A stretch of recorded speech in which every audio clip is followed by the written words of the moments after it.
Finally, yo, Manchester United, man. We're finally back home at Old Trafford. It's showtime for Manchester United. Let's hope we can win today. Let's hope we can do what we need to do.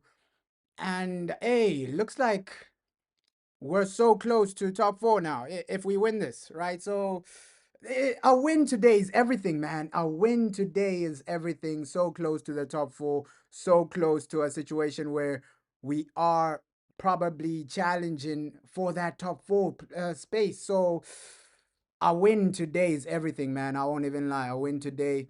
Let's see the team news because, hey, Ruben Amorim, let's see the team he goes out with, right? If it's a good team. Apparently, Bruno Fernandes was having a knock, but he's fit. He's with the squad, right? So Cunha is back. At least that's a positive. Martinez as well, man. Martinez back into the team. So many guys just coming back, right? Martinez might genuinely start today. Last time he came out as a bench player, right? He came off the bench, but today he might get some game time, bro. Martinez, it's been a while since he started a game for Man United. Cunha as well. Apparently, the manager might just drop Zersky to the bench and then Cunha as a number 9. But bro, we're back, man. We are back. Manchester United versus West Ham. It's now or never, bro. We gotta win this. We genuinely have to win this game. Man United, oh man, imagine if we win this, you're genuinely level on points with Chelsea, and what, fifth place, but automatically Chelsea are just above you because of goal difference. So our win today is everything, bro. Our win today is everything. Was so close to that top four space, was so close to just because Chelsea, we see these guys are up and down. That top four is there for Man United, and I just love the way Ruben Amorim has just been talking recently. You can see the man is a bit more confident. He's full of so much confidence now, bro. He's full of so much confidence. Let me just play a bit of what he's been saying. We're back, man. We are back. Manchester United. Come on, bro. Come on.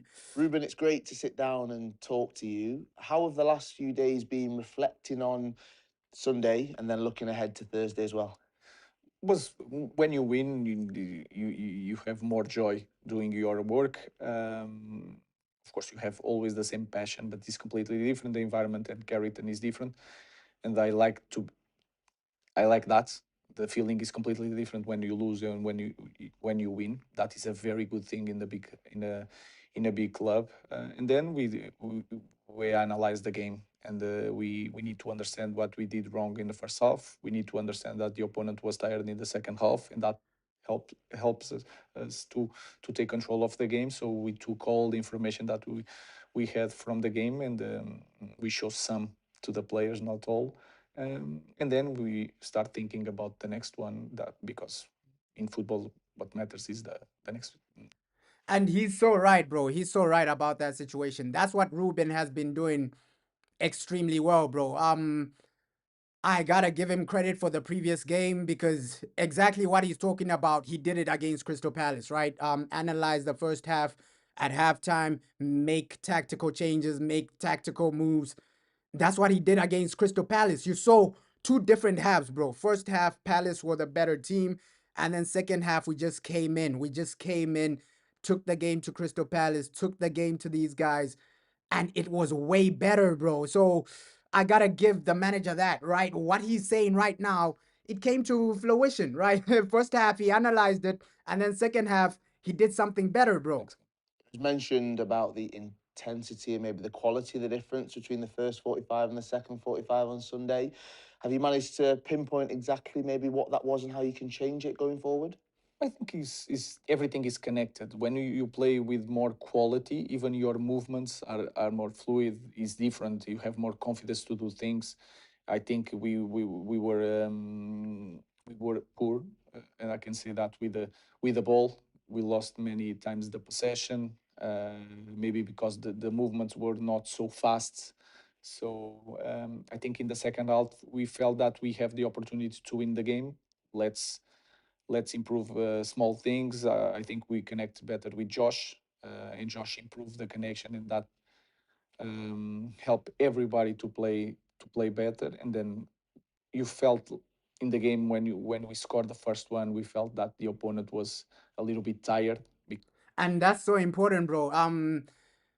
He's saying he's using Josh in like the right way. And we saw that same situation where, okay, once we got our first goal, it was a different situation. It was a different Manchester United. I think that first goal from Joshua Zerski, it gave us so much confidence. And can we see that type of momentum today, bro? Can we see that type of gameplay from the start, right? It's so frustrating with Man United where we were only turning up probably second half or after 80 minutes or after 70 minutes. We need to start the game performing. We need to start the game turning up. And that's just what everybody wants, bro. Today, if you can come here today and just start with a high momentum. I like the way the man is talking, bro. I love the way the man is genuinely talking and he's hyping us up. Let's hope today we win and then we're so close to that top four, man. It's hard to play Europa League and then come to this league, Premier League,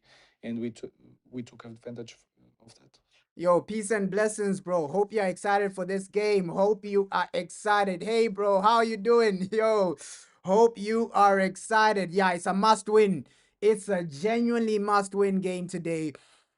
Like, just think about it. Like, we win, we'll join fourth, right? Obviously, we'll be a fifth because of goal difference. But, bro, we'll level on points with Chelsea if you get the 3 points. That's what it's about today. Those 3 points. It's massive, What can bro. you take from that performance, being 1-0 down away from home, bringing it back, and then to win the game as well? How much can you take into that to build this squad to ensure that the morale's super high? First thing is that we improve the first half or second half in disadvantage, and we continue to play the same way, but with a different quality and with a different pace, and that is a good feeling. We were losing, but our idea didn't change. We just change our behavior of doing the same things. So he's saying the idea didn't change. We're losing, but the idea didn't change. He stuck to his principles. He stuck to what he believes in. Yo, bro, yay, Madrid are back. Madrid, yeah, it's a must win today, man. It's a genuinely must win today. Come on, United time. We need to turn up today. We need to turn up today, bro. I, I, I low key like it that well, probably the last ones to play, bro. A situation like this, I like the fact that United are probably the last ones to play because, bro, it'll give you. I think it's better, bro. Like when Man United are just the only team to play, there's no other distractions. At least now it's win or nothing, bro. And we're at home. You're saying why does Zersky has oh the hair, bro, and I'm bold. It is what it is, bro. It is what it is. I had to just take off all my hair, bro. Like, hey, the bold look. I'm just copying Pep Guardiola, bro. Gotta go bold, man. Gotta go bold. Yeah, it's a must win today, man. It's a must win today. Nah, bro, just trying the Pep Guardiola hairstyle, bro. Today I'm just trying the Pep Guardiola hairstyle. Just going bold, bro. Going bold. We came from last games that our first half was really good, and we drop a little bit the level in the second half. We proved that we can do the opposite, and that is also a good feeling. Winning away, we were not winning a lot of games away, and we starting after Anfield and now against Crystal Palace, two tough places to play. It's a good feeling and give more. It's more natural to go away, and we have an idea that we can win in any place. So I think that is a good feeling to take to work the team during the week. And now the focus moves to Thursday, playing against West Ham.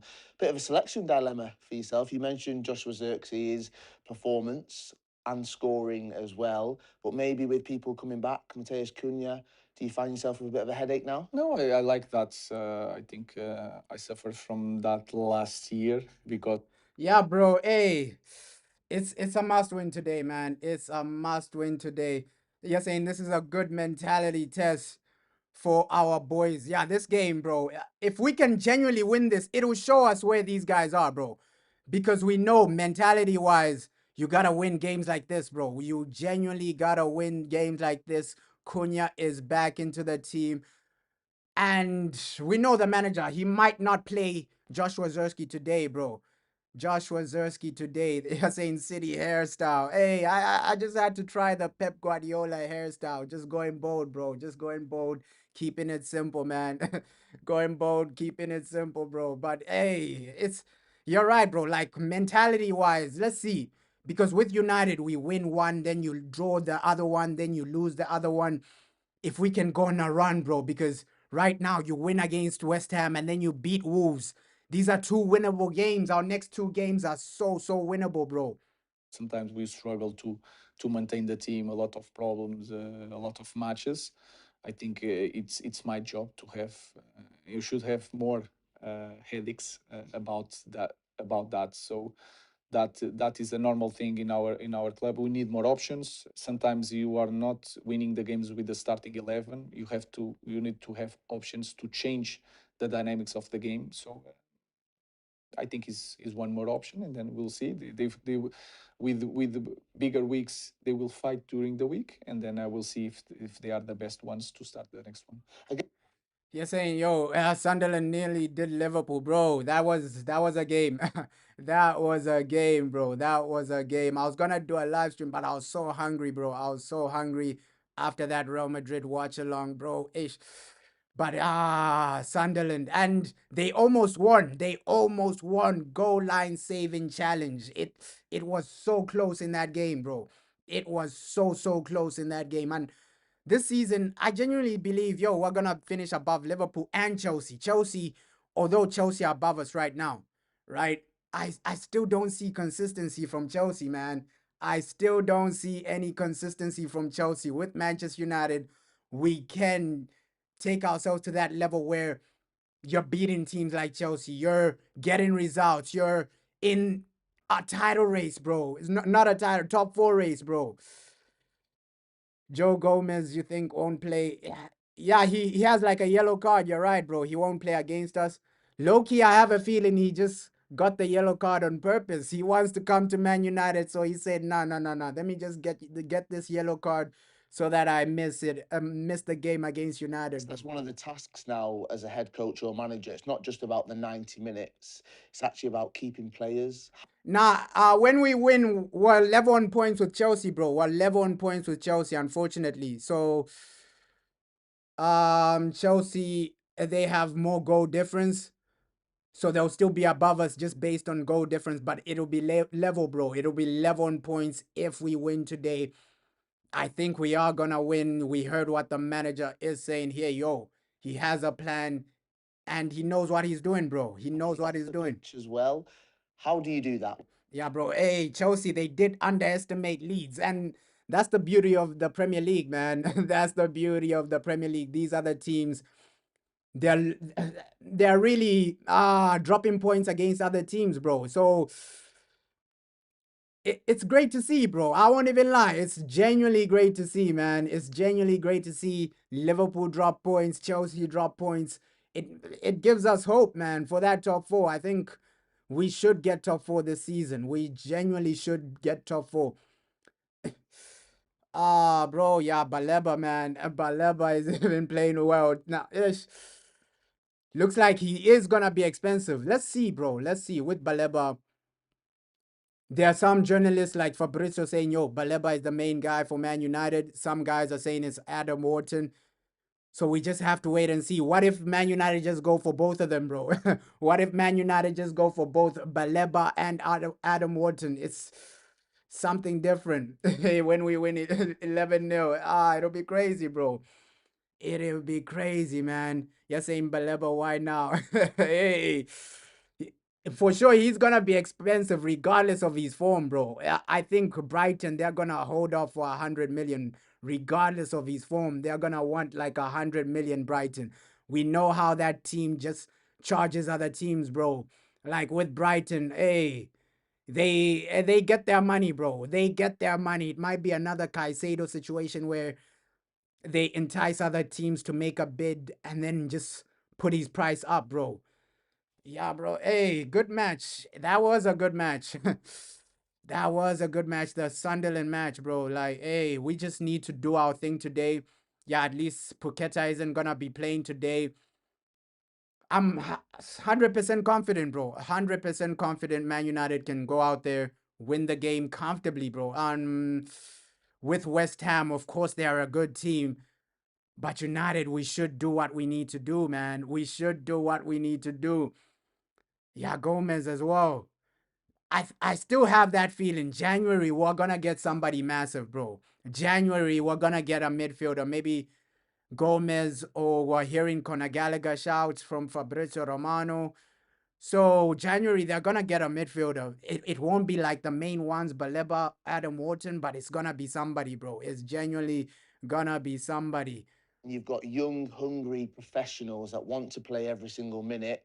How do you make sure they stay happy when they're not starting every game? Nowadays is becoming, I think, I'm speaking for every manager, is becoming harder because first of all, because if you don't play here, you'll play in another big club. It's easier than the past, and then they have all of the guys have big teams around them. Uh, Sometimes they don't say the difficult things, just say the good things. So it's hard to manage that part. But I'm trying to, I, first of all, to create the rules in the beginning. In the beginning of the season, everyone say yes to everything. So you are locking the players to this idea, and I'm really clear, and I try to be really honest. They sometimes they like it or not, but they can respect. I think any player in the world can respect when the manager is honest. And he's right, bro. We've seen his rules, bro. We've seen some of his rules. We saw early stages where Rashford didn't follow his rules and then he got rid of Rashford. But you're right, bro. We have to put 100% energy into this game. Like this is still an important game, bro. We draw this game. A draw is not good enough, bro. We are at home. We're so close to that top 5, top 4. So it's all about a win today, man. It's genuinely all about a win. Back to back. I think we can get back to back wins. I think we can win today and then go to Wolves, win as well. So we're in a great space as Manchester United. We're in a great position right now, bro, because we can genuinely just take ourselves to the next level, man.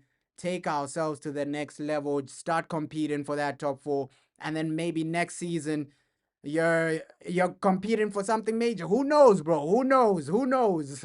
And I'm trying to be always honest. And then in the end, I just want to win because I love my players, all of them, in the same way.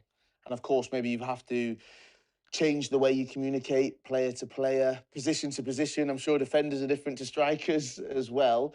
How do you manage that where you're not just managing one squad, you're managing plenty of different egos, athletes, all within the team? Yeah, it's like in any other profession, even in our family, you don't speak with different people.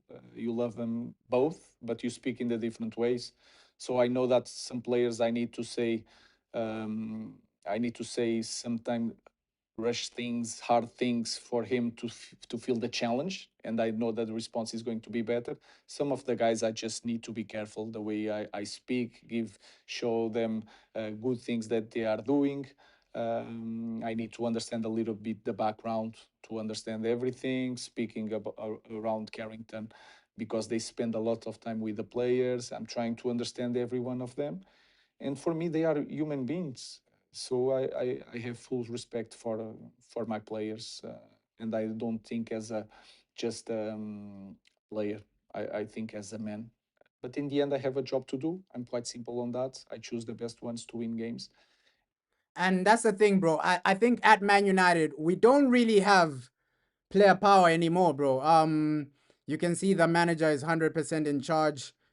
What he says goes. Even when he drops Kobe Mano, the rest of the players are like, okay, it is what it is. Kobe Mano, you're dropped. So I don't think there is player power at Man United, bro. There's no longer like that type of player power where players are controlling the dressing room. Players are not doing what the manager is saying. I think we've gotten rid of those type of toxic players. Players like Garnacho, players like Sancho, those toxic players that just cause drama week in, week out, bro. Week in, week out. You're saying this manager knows he can win this league, man. you can see the confidence from Ruben Amorim. Low key, he has that confidence as a manager, saying, "Yo, I can do something," but it's about results, bro. It's about results. Can he get the results? Can he get top four? I think this season he's challenged top four, right? Can you get top four? I think it's a perfect opportunity. Other teams are not consistent. We can see Liverpool up and down. Bro, it's a perfect opportunity for Ruben Amorim to just get something like a top four, man. Genuinely a perfect situation. You're saying, please don't say Rashford. No, I'm just like, the situation, the media. We don't know what happened with the Rashford situation, bro. We don't know what happened with the Rashford situation, but the way Ruben Amorim was making him look, probably behind the scenes, none of us know what happened, bro. But the way he was talking about Rashford, hey, Rashford isn't doing this, Rashford isn't doing that. We remember the press conferences from Ruben Amorim. The man was talking on a regular basis about, hey, Rashford isn't doing this, Rashford isn't achieving that, Rashford needs to do more in training, this and that. So we don't know. We don't know whether what he was saying was true or not. I can only react to what he was saying, right? We haven't heard Rashford's side of the story, but what Ruben Amorim was saying, it looks like Rashford was a bad egg. We don't know. We weren't there behind the scenes. But based on what Ruben was saying last season, we remember when he got rid of Rashford to Villa, bro. We remember those press conferences. We remember those interviews. Yo, Rashford is this, Rashford is that. We don't know. We don't know. I wasn't there behind the scenes. I'm just reacting to what he was saying in his press conference, bro. You're saying, I don't think Bruno will start, bro, because even in the presser, the manager did say he didn't necessarily say this is Bruno, but yo, the media came out after that presser to say, yo, Bruno, he's a slight doubt, bro. He's a slight doubt in this game. So we might see a Kobe Mano situation today because he said the media briefed and said, yo, Bruno might have a slight knock. Bruno might have a slight situation. You're saying Rashford fell off so bad after his new contract. Yeah, that's the thing with players, bro. That's the thing with players. That's why I hate just giving players new contract, more money. It's like genuinely, ish, they gotta work for those types of contracts, bro. I feel like Man United, we need to create a new policy that okay, a player can only earn over 300,000 if you help us win the league, bro. Right? If you help us to win the league, then we're gonna give you a contract of 300K because every time we give a player a massive contract, they decline so badly, bro. They decline so hard. Every time we've given somebody above 250,000, they decline so much, bro. They decline so much. Just saying, Kobe and Cass, we might see it today because apparently, yo, Bruno had a knock. He was uh eh, like checking the fitness of Bruno. Ruben Amorim spoke about it in his press. I'll play it just now, bro. I'll play it just now, but yeah, we just have to win this, bro. Again, I'm really honest with them. Do you ever get it wrong? Of course, every manager I'm getting wrong a lot of times, but I'm trying to be really careful before doing things. And again, I think they can agree, they can like me, but they understand that I'm doing from a good side all the time. And I was a player. Yeah, he's right though. He's right. He was a player. He gets the mindset. He gets the whole environment. But yeah, bro, it has to be like a bonus contract. I agree with you, bro, because if you're just giving these players contracts anyhow, anyway, bro, they'll stop trying, bro. They'll stop trying. At least you gotta say, okay, for you to earn over 300K, for you to earn over 250,000, you have to win the Premier League or you have to win the Champions League. At least that will motivate them to get that type of money, bro. To get that type of money because with Man United, what we do is, oh, you have to score 15 goals. That's not good enough, bro.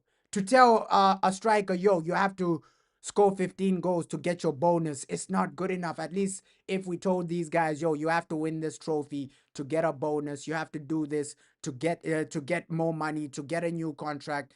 It'll motivate them to win the trophies, bro. It'll genuinely motivate these guys. Yeah, you're saying Bruno bench. Hey, looks like Cass might be the captain today, bro. Looks like Cass might be or even Luke Shaw. Luke Shaw, we've seen some situations where Luke Shaw has been the captain, but also, hey, Martinez might be starting, bro. The team news, we don't know what the manager will do because now Martinez is back, Cunha is back. Will that mean Zersky back on the bench? Probably, bro. Probably because we know I expect the front three to be Cunha, false nine, Mbuemo, number 10, and then Mason Mount as a number 10. I expect that to be like the front three. I feel like Ruben might drop Zersky for Cunha because Cunha is back. Ruben might just do that situation, drop Zersky for Cunha, bro. So let's just see what the starting lineup looks like because I also have a feeling that, okay, when Martinez is fully fit, he's back into the starting lineup, bro. And which means one of the three, bro, one of the three would drop to the bench, right? One of the three guys would drop to the bench. Probably the next back three is gonna be Martinez, Luke Shaw, Delit. Probably that's gonna be the thing because Mazraoui is going off to AFCON as well. You're saying Salah and Virgil van Dijk sign new contract and flop. Yeah, bro, these new contracts, they're never good in football, man. They are never good in football when you're overpaying these guys. But at least Salah and Virgil van Dijk, they earned those new contracts. At least them at Liverpool, they won a Champions League, they won a Premier League. But at Man United, we're giving new contracts to any player, bro. Any player. Oh, you haven't won anything. Here's a new contract. Oh, you had a poor performance that season. Here's a new contract. Oh, you finished 15th. Here's a new contract. These players, they gotta work for these new contracts, these unbelievable money, bro. Lamens captain, I think it's too early, bro. It's too early, but one day Lamens might be, bro. One day we hope to see our boy Lamens as a captain. They're saying Enzo Fernandez is so overrated. Yeah, he's downfall is bad, bro. Like after the World Cup, Enzo Fernandez, bro, hey, he's really declined massively. After that World Cup, people were calling him the next big thing, the next big midfielder. And now you can see him for Chelsea. He looks average a lot of the games, bro. In a lot of the games, he looks average, bro. He looks so average. You're saying if Bruno goes, Delit should be our next captain. Yeah, for sure. Delit has like captain material. I think we'll see what Ruben does, right? It's probably gonna be Delit. I think Delit has to be our next captain. Eventually, Bruno Fernandes will leave. Eventually, Casemiro will leave. These guys are coming towards the end of their Man United career, bro. We gotta keep it real. We gotta keep it real. Yeah, those 350K contract. I think that's similar to what Rashford was earning, bro. That's actually crazy. It's actually crazy to give Rashford more money than Kevin De Bruyne, a guy that won a treble at Man City, guys that won Champions Leagues, guys that won Premier Leagues. That's why I keep saying with Man United, we're just giving contracts, we're just giving money anyhow, bro. These players are not working for anything, right? You can see, I think we need to copy what Man City are doing, bro. The way they give out contracts. Even guys like KDB. KDB won a treble. Man City didn't give him that type of money. But us, Rashford, a guy that has won nothing, no major trophies, you want to give him 350K or something like that. We need to reanalyze our contract situation, bro. Bro, we might see him. He's in the squad. He's in the squad. He might be on the bench. He might start, but team news almost out, bro. Team news almost out. 15 minutes until that major team news. I'll put that on the screen when it comes out, bro. You're saying, do you think Cunha is gonna start? It depends, bro. The way Ruben has been talking, he's insinuating that Cunha might just come back in, right? I have a feeling Cunha might just come back in because he was talking about Cunha. Apparently Cunha was paying too much attention to like social media, things like that. We remember the first few games where rival fans were calling him, hey, 007, this guy hasn't scored, this guy hasn't assisted, he's missed a 007, this and that. Cunha is gonna flop. So the manager was saying, Cunha was paying attention to all those negative situations, bro. So, hey, I think he's gonna start. We just have to see 15 more minutes, bro. 15 more minutes until that lineup for the West Ham game. Manchester United versus West Ham, bro. Manchester United versus West Ham. Yeah, Isaac. Oh, Isaac has really crashed, bro. He's been so bad. He has been so bad. You're saying Lionel Messi earns 230,000 a week. That's crazy, bro. But with Lionel Messi, it's different, bro. It's different. I think with Lionel Messi, he has shares in Apple. He has shares in Apple. So behind the scenes, the guy, if he sells those shares in Apple, because we know how Lionel Messi's contract was, right? To go to the MLS, they offered him like shares in Apple. And those shares, bro, if he sells them right now, the guy is a billionaire, bro. The guy is a billionaire. So he's making real money, Lionel Messi. That 230,000 is just on paper, but behind the scenes, he has shares in Apple, bro. That's how they got him to the MLS. So I know that what they suffer, they are always in their hurry. They feel that the world is going to end because I'm not starting. All these feelings. So if you have that experience, that can help me to guide in this situation. You often point out wanting to see more aggression from some of the players from the team. When you think about performances you've had this season, when you think about Sunday, are you now starting to see that translate into the squad, that aggression that you want? I think we have moments in games and we have games. We are not really consistent on that, and you can sense even in the first moments of the game. And he's right about this, bro. The moments in games. I was talking about it earlier, bro. We have so many moments. One moment you're playing well, the next moment you're conceding a goal. So Ruben Amorim is right with that statement. Man United, we have too many moments in games. One moment you're unbelievable, the next moment you're conceding. So it's too much up and down, up and down, up and down. He's right. He's right, bro. We have too many moments, bro. When we play against Chelsea, the first 5 minutes, 11v11, our aggression. It was not about the way we are playing the game, it was the aggression. And you can feel that in the speed. So we have some moments during this season, but we are not consistent in that. And our team is not that team that can drop that and maintain the level. There are And that's another point, bro. That's another great point from the manager. He's saying, yo, we can't really maintain the level for like 90 minutes. We saw that. We saw that Crystal Palace game. We started badly. And then second half after the goal, that's when we started playing well. So it's about just consistency throughout the game, man. Consistency throughout the game. You're saying Verts didn't score, bro. Yeah, it was a known goal. It was a known goal. It was a known goal, but the guy was shamelessly claiming the goal. So, Verts, man, he's a quality player, but I like seeing him flop. I love seeing him flop just because he plays for Liverpool, bro. Just because he plays for Liverpool. You're saying just give Martinez 2 more games on the bench, and you're gonna see him back in the starting lineup. Probably the manager, let's see what he does, right? It might be a situation where Martinez just comes back right now, or it might be a situation where he genuinely eases him in, right? Easing him in, like step by step. Let's see what the manager does, right? He might use that tactic of, okay, 2 more games on the bench, and then after that, you're gonna be a starter. But then he might genuinely just, yo, Martinez, you're back into the starting lineup. We might see him today, bro. We might see him starting today. teams in the world that can drop a little bit the energy, but they can manage the game. We have to be in full power to be competitive. And this same fixture last season, it was a 2-0 loss. 7 months later, what is different about this squad in terms of mindset coming into this game?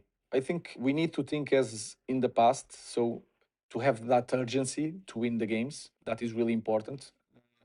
But we are more confident because we prove that we can win any game. We are being a little bit more consistent. We are winning more games, um, and we are playing better at home. When we are last year, I felt that everyone on our stadium was always afraid of something. Now is different feeling. Now And Loki, he's right about that, but the other poor home performance was Everton, bro. That was a poor home performance. But he's right. Compared to last season, it's way better at home, bro. Last season, even at home, we were getting destroyed. We were losing game after game. So low key at home, you've seen some good performances here and there, and it's way better than last season, bro. Last season was a mess, man. Last season was a mess. At least now you're even in conversations for what, top four. You're still in that conversation. You're still scoring goals. Yes, our goal difference is +1. We gotta get that up, bro. That's why I'm saying today, let's try and keep a clean sheet, bro, because having a goal difference of what, +1, it's not that great, bro. It's not that great. So let's try and score goals today, man. Give the people a 3-0, a 4-0. We haven't seen that for some time now, bro. A 4-0, 3-0, just destroy a team. I think Wolves, that's where we're gonna get the goals. When we play Wolves, I have a feeling the goals will start coming, bro. I have a feeling the goals will just start coming. They know that we are going for it. We are going to try to win the game with quality, if it's possible. So we are a different team nowadays. And for yourself, can you believe it's been over a year in charge? Yeah, was a tough year. Again, I learned a lot. Um, I'm changing a lot of things because I'm learning, and I sometimes it's really tough. But my feeling is that I needed that change, that step up in the opposition, in the pressure, all these things. I needed that, but I'm still suffering like my players around that because I want to win every game like I did in the past. You mentioned intensity on Sunday, the intensity of the role. Will you ever get used to that? Will it ever be easy managing Manchester United? No, I think You're saying, hey, City don't score. uh you're saying the City don't scare to let KDB. Yeah, bro. Like they let so many guys go, right? They're really weren't scared, but Loki, I feel like that affected them. I have a feeling they should have kept somebody like Grealish, right? Because Grealish, although he was up and down, at least keep one of them. David Silva, KDB. I think it was just time for him to go. But you can see, Man City are ruthless, bro. Man City are genuinely ruthless. With Man United, we're too soft. You want to give this guy a new contract. You want to beg players to stay. You're giving players too much money, so we're too soft in some situations, bro. We're too soft in some situations. Hey, you're saying we shouldn't let West Ham dominate us at home.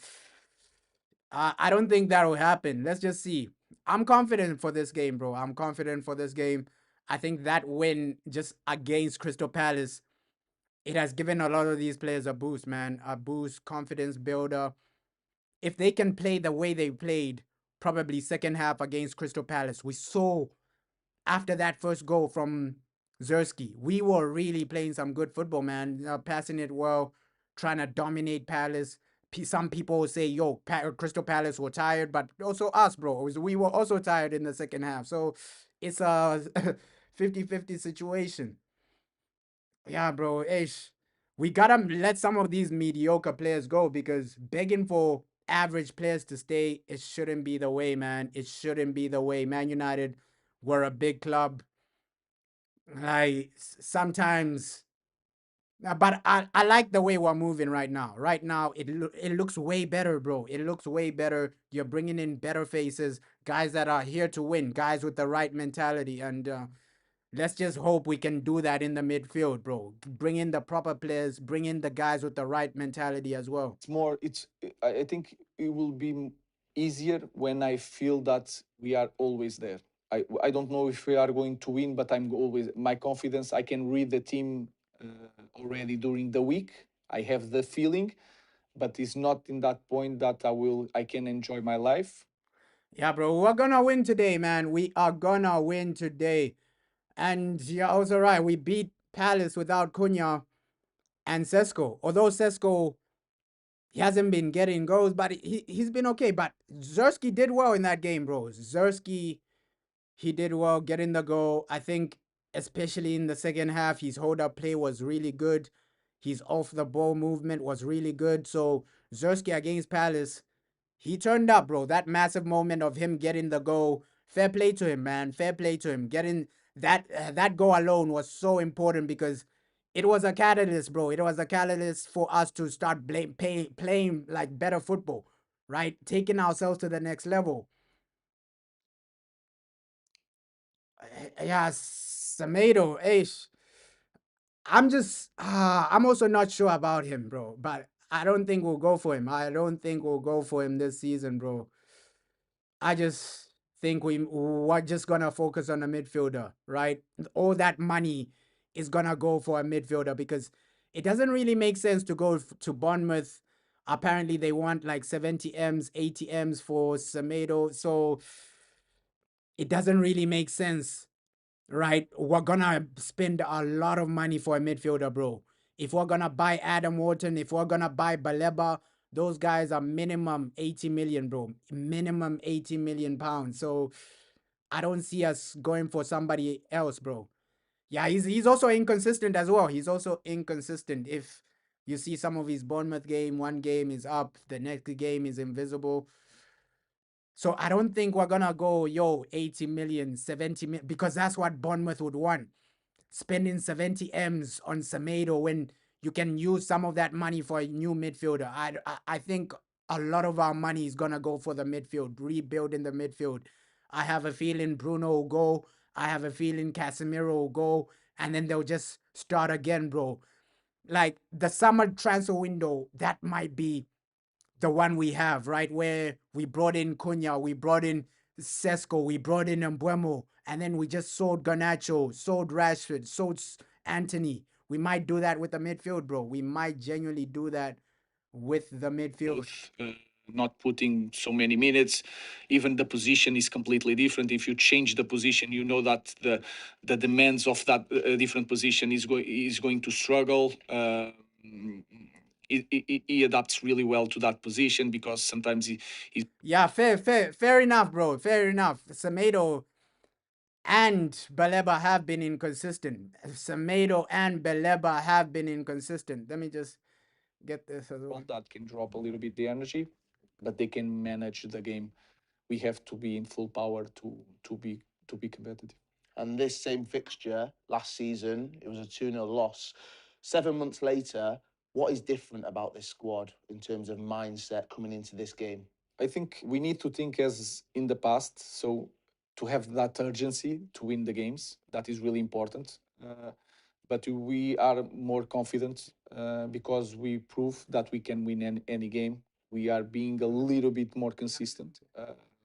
We are winning more games, um, and we are playing better at home. When we are last year, I felt that everyone on our stadium was always afraid of something. Now it's a different feeling. We're better, bro. We are way better now, bro. We are way better than last season. And let's see what we actually do summer transfer window because I do think it's gonna be a clear out in the midfield. We're gonna clear so many midfielders out. I think Bruno is gonna go, Casemiro is gonna go. I won't even be shocked if we buy minimum 3 midfielders, minimum 3, because we did that. I also play what Delit has to say, right? I'll also play. Let me just play what Delit has to say, right? Let me play what Delit has to say because you can see the mindset of Man United players now, bro. The mindset is really improving. When you got somebody like Delit, that gives you confidence to say, yo, this guy has a proper mindset. Let me play what Delit was saying, bro. Let me play what Delit was saying before the team news comes out. Let me just play what this guy was saying. Talk us through this season, Manchester United, you ever present every single minute in the Premier League so far. What do you put that down to, first of all, as a team, but for you as an individual as well? Obviously, we have the advantage that we don't play in Europe in between the weeks, so we have more time to recover. I think that's the major thing that I had the opportunity to play every minute until now. And I think in general, we had some good games. We had some games we could have done better. We have a really important period coming up, so hopefully we can grab some points in this period. Talking to some of your teammates as well, despite the frustration of not having European football this season, it's actually been a benefit for you as a team, hasn't it, to settle and to grow? Yeah, of course you have more time to train, but I think obviously as a player you want to play as many games as possible, and I think in the end the games are the best way to train. So maybe in that way we are lacking, but obviously our energy is maybe higher.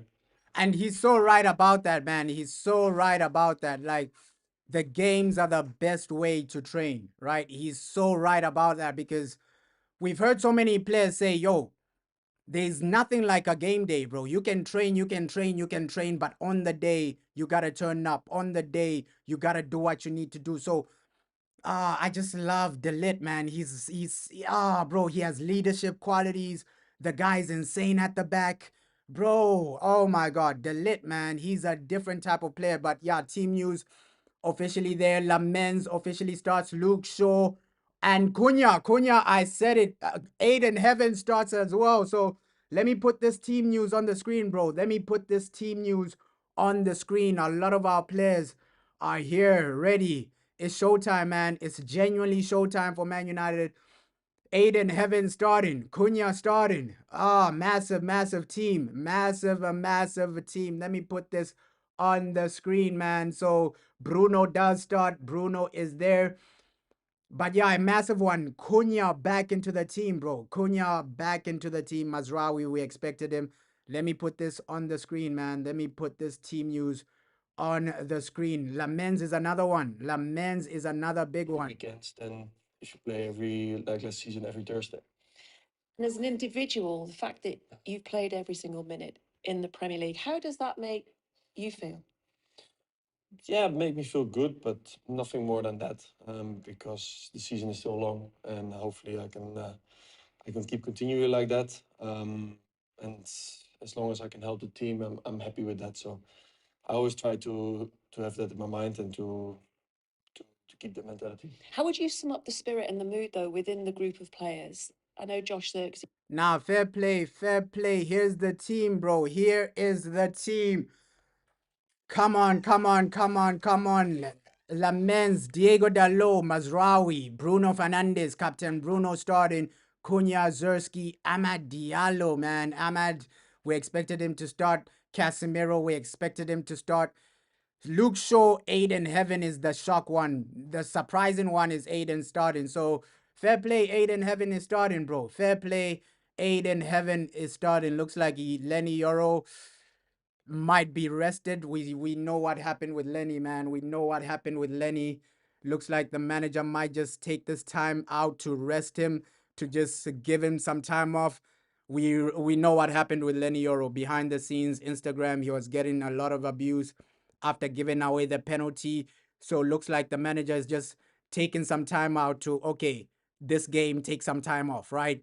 We remember the previous game. Lenny Yoro gave away a penalty, and then people after the game, they started abusing him on social media. He removed his social media profile picture, this and that. So looks like the manager is just saying, yo, Lenny Yoro, right now, take some time off, right? Take some time off. Aiden Heaven, here you go, man. Here you go. Here you go.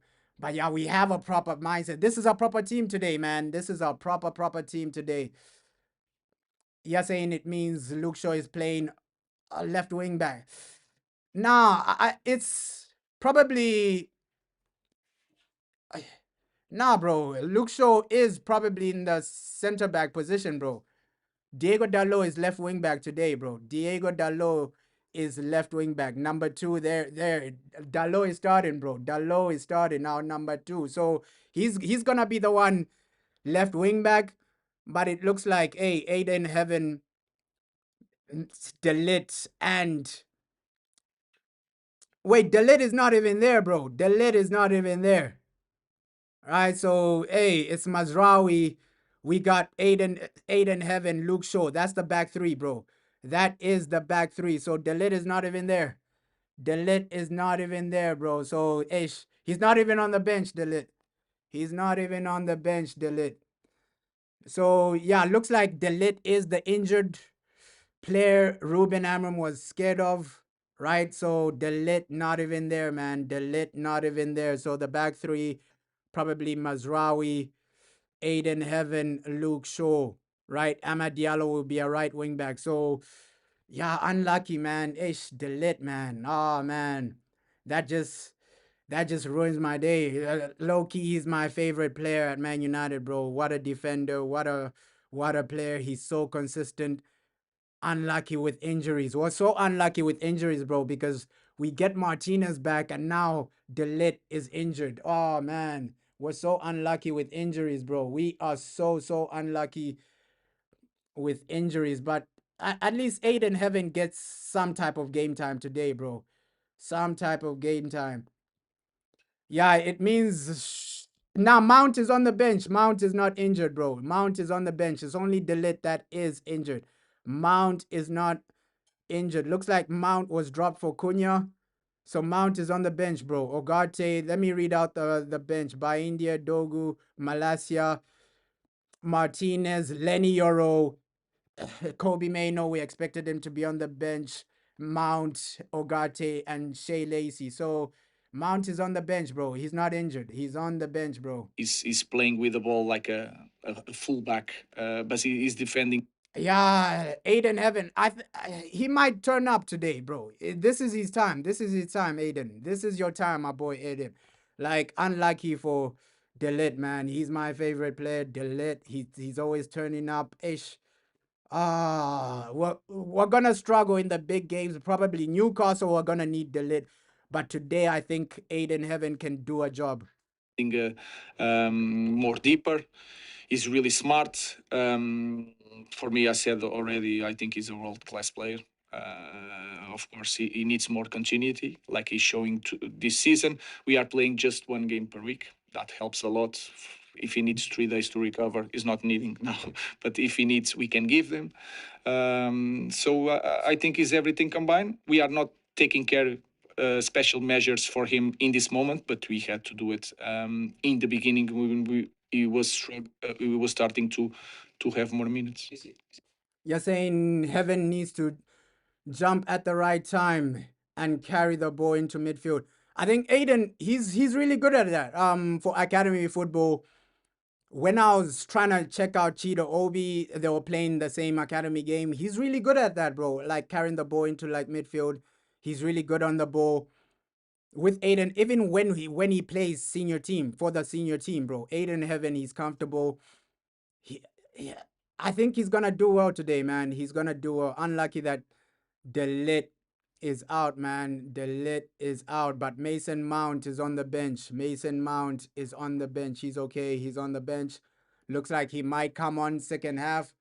But yeah, Delit, unlucky, bro. Unlucky for Delit, man. Unlucky for Delit. You're saying you're scared of that defense, bro. At least it's only West Ham, bro. Don't be scared. It's only West Ham. I know without Delit, he's so massive for our defense. He's so massive for our defense, but at least it's not a team like Man City or something, bro. If we were missing Delit for a Man City game, I think the defenders that are here, they can cope against West Ham, bro. If they can't cope against West Ham, then we just need to sell them, right? I think they can cope without Delit against West Ham. At least this is not way Man City or Arsenal, this or that. It's West Ham, bro. West Ham, these defenders should be able to cope. I think Aiden Heaven is good enough to cope against West Ham. I think also Luke Shaw, the back three is good enough, bro. It's good enough to cope against West Ham. If we were playing a better team, then we'll be worrying. But I think long term, it's gonna be a worry. Let's see how long Delit is out for. Long term, Delit's injury is gonna be a worry. At least Martinez is on the bench as well, right? At least Martinez has come back, but Delit is massive for Man United, bro. Delit is massive for Man United. Delit is massive for Man United. Yeah, the game is about to begin, bro. The game will begin just now. Yeah, Cunha is back. Cunha is back. Our Brazilian superstar is back. Looks like Zersky, the manager, is stuck with Zersky in attack, which is pretty good, man. Pretty good for Joshua Zersky. Back 3 games in a row. The guy is starting 3 games in a row. You're getting an opportunity. So pretty good for Zersky, man. Pretty good for Zersky. Getting his game time, getting his opportunity. No, no, no. It's different. You have to train there. So you need to before you think to put a different player in that position, you need to train there, or he needs to do some minutes and then he needs to come off or return to a different position. But he's ready to if we need, and maybe we are going to need in this system. He can play there. Finally, bro. Finally, we can win this. We can genuinely win this. Euro obviously dropped after that whole incident. But let's see how Zersky, Cunha, and Mbuemo link up. That's the front three today. They got to get some goals. Obviously, Casemiro, Bruno, they did their thing second half against Crystal Palace. We can win this, bro. We can win this. Come on, come on. We can genuinely win this, bro.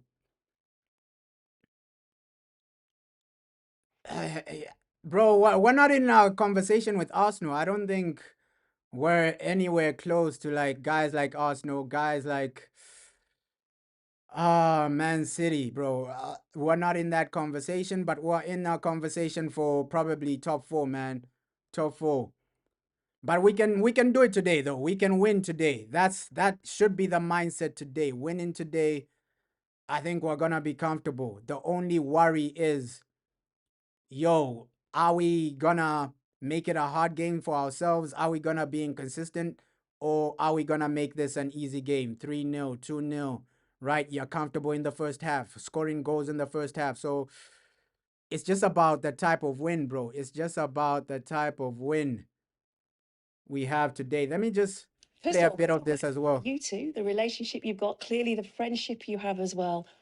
Why has it worked so well since you came to Manchester United and the combination that you've got on the pitch too, Brian? No, I think, yeah, especially with Ahmad, obviously, we have a good relationship.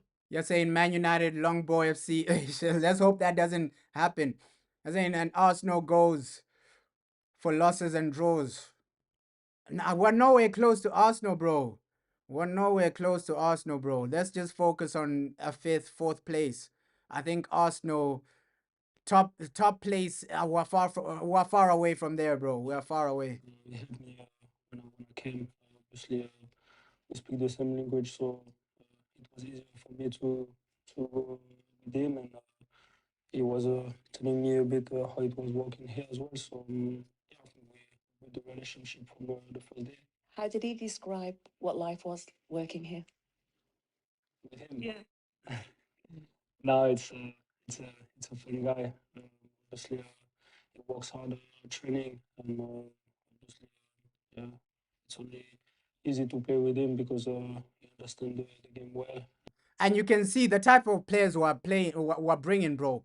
I played the Delit interview. Obviously, Delit didn't come this season, but you can see the mentality of these players. One, a lot of them are humble. They're just focused on football. They're focused on winning. I think Mbuemo is the same. The guy is humble. He's just focused on winning, focused on doing what he needs to do, bro. Focused on performing for Man United. He's a good player as well.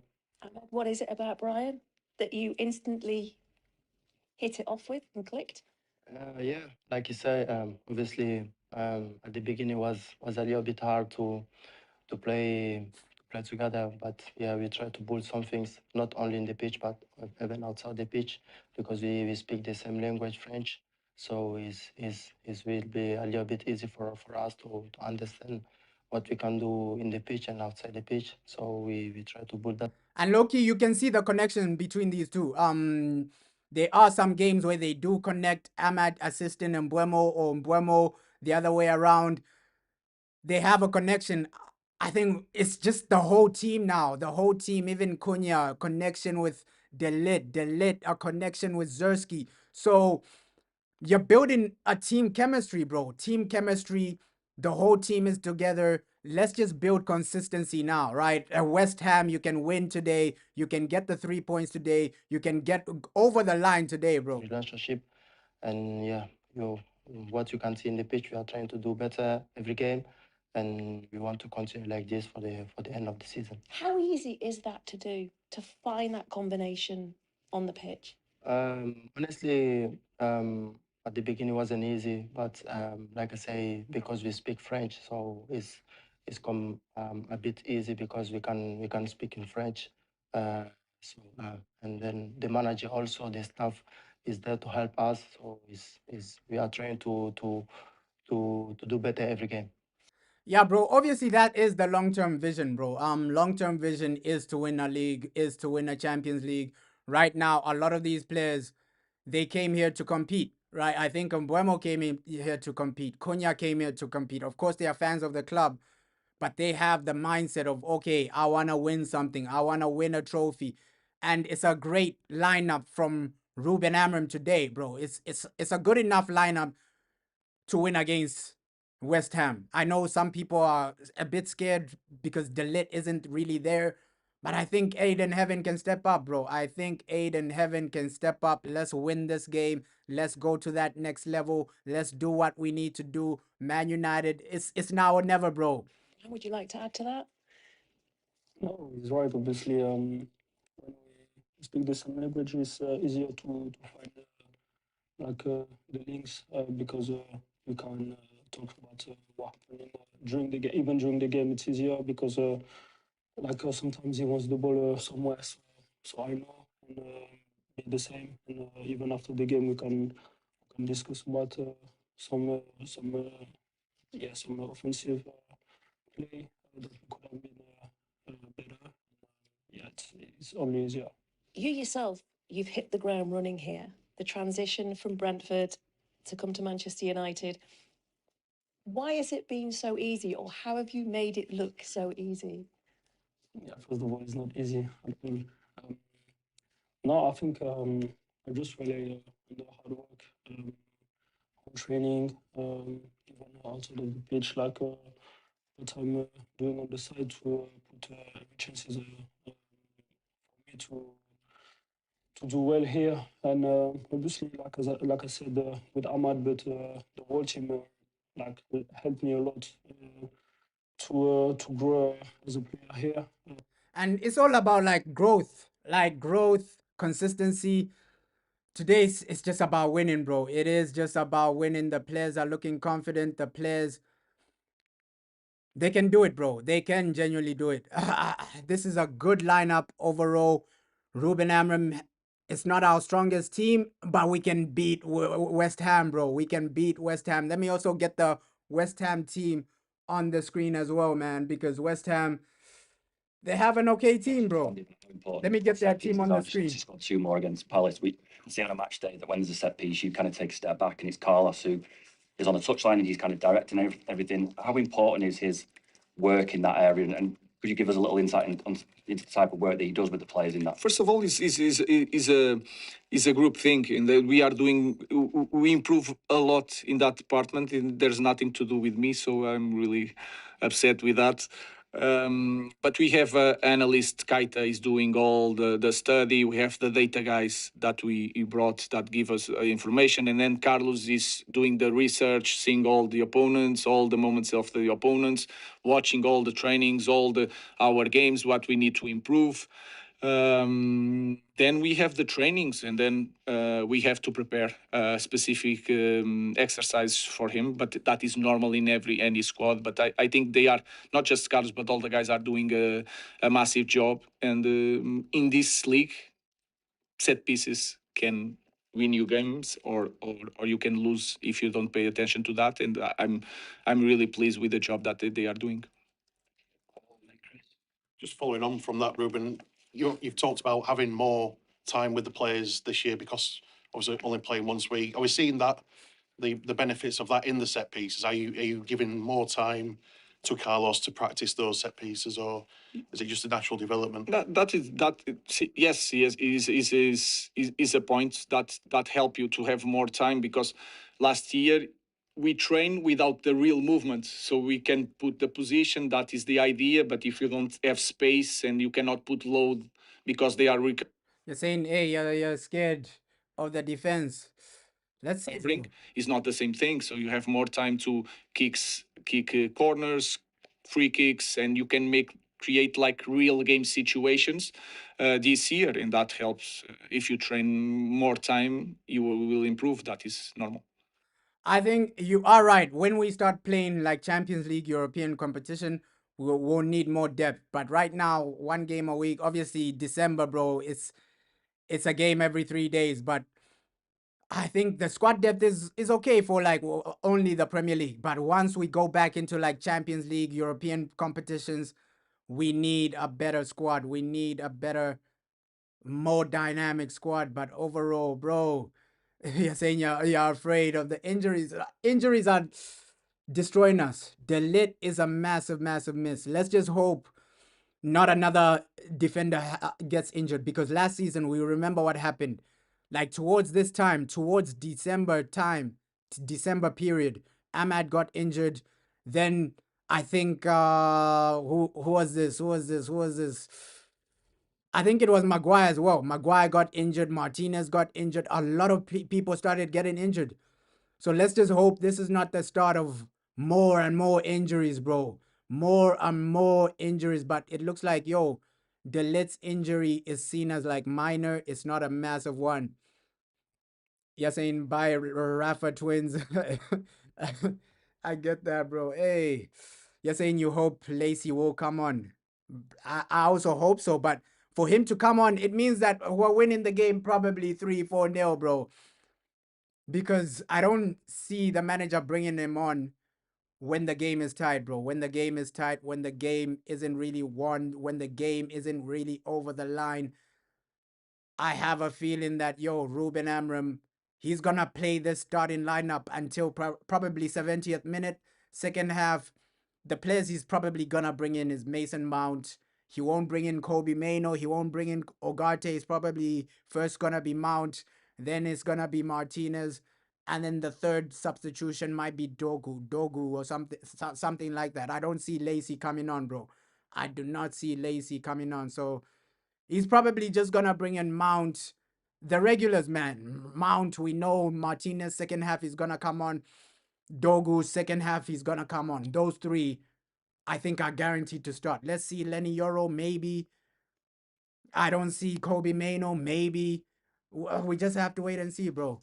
I think you mentioned before that Cunha was thinking about the numbers too much, perhaps. Do you think, on that basis, this two-game out of the action will help him a little bit? And how, as a coach, do you help a player like that who maybe just become a little bit too fixated on the figures? I put my players in problems sometimes when I see things. What I mean is that I think he feels that he wants to score, he wants to assist, but he's really happy playing the game. It is really important. I think he struggled with these 2 games out. He was struggling because he wants to play. He had fun playing the game, and that is so important in our team. So he's saying, yo, Cunha had fun. Cunha wants to just play football. But you're right, bro. Like, this is a massive, massive game for Aiden Heaven. With Aiden, bro, can you turn up today? Because turning up today, that means more chances for you. That means more game time for you.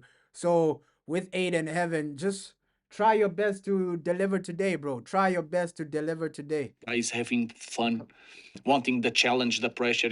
Is that guy? So I think it was not good for him to stop playing. He watched a lot of players playing well, especially in his position. So he's not happy. And tomorrow maybe he will have the opportunity to come back and to score again or assist. Jamie. Yeah, bro. Today's just about winning, winning, winning, winning, winning. Good lineup. I think with West Ham, they're there for the taking.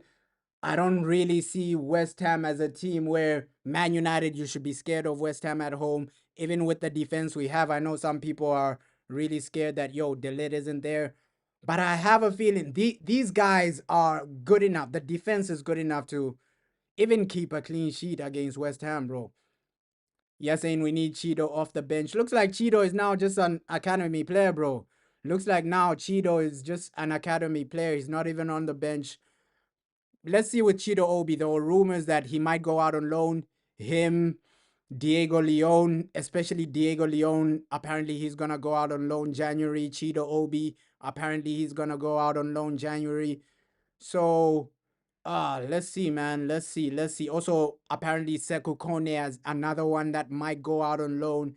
in January. So we might loan out a lot of these academy kids, bro. A lot of these academy players, Cheeto Obi, Sekou Kone, Diego Leon. So come on, bro. We just need to win this one. We just need to focus on this game, build some momentum, and start winning, bro. 13 league games now, 13. So it's just over a third of the season, and you're only a point behind.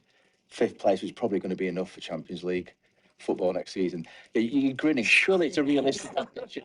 Surely it's a realistic ambition or target to go for Champions League qualification. You know. I understand the question. If the table are there, if you have the opportunity, one game per week, you need to go forward. But then you look at the table, and everyone is like 2 points behind. 1 week, everything can change. That's my point in a way. It's you know it's sort of stopped, it's backed up. So Let's focus. I think the best way of doing things, especially with our team, is to focus just the next game. If we win the next game, we will maintain the position at least. Yeah, bro. Just win game by game. Focus game by game. Let's not think too far ahead. Let's not think too much ahead. But, bro, that is a crazy midfield. Baleba, Edison, Gomez, Casemiro. But I don't think that will happen, bro. I don't think that will happen. That's a crazy, crazy midfield. And with Edison, we've seen that the rumors of him to Man United, they've declined, bro.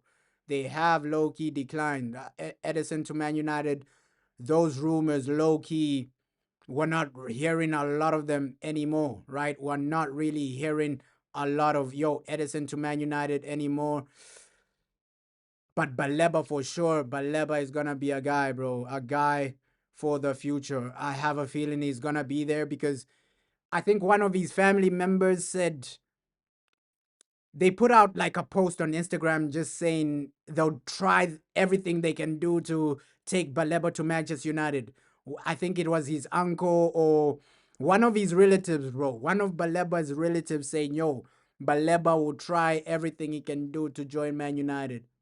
That is the main focus of So it is realistic then, because if you win the next game, then for the next to go in position of Champions League for the next week, yes, is realistic.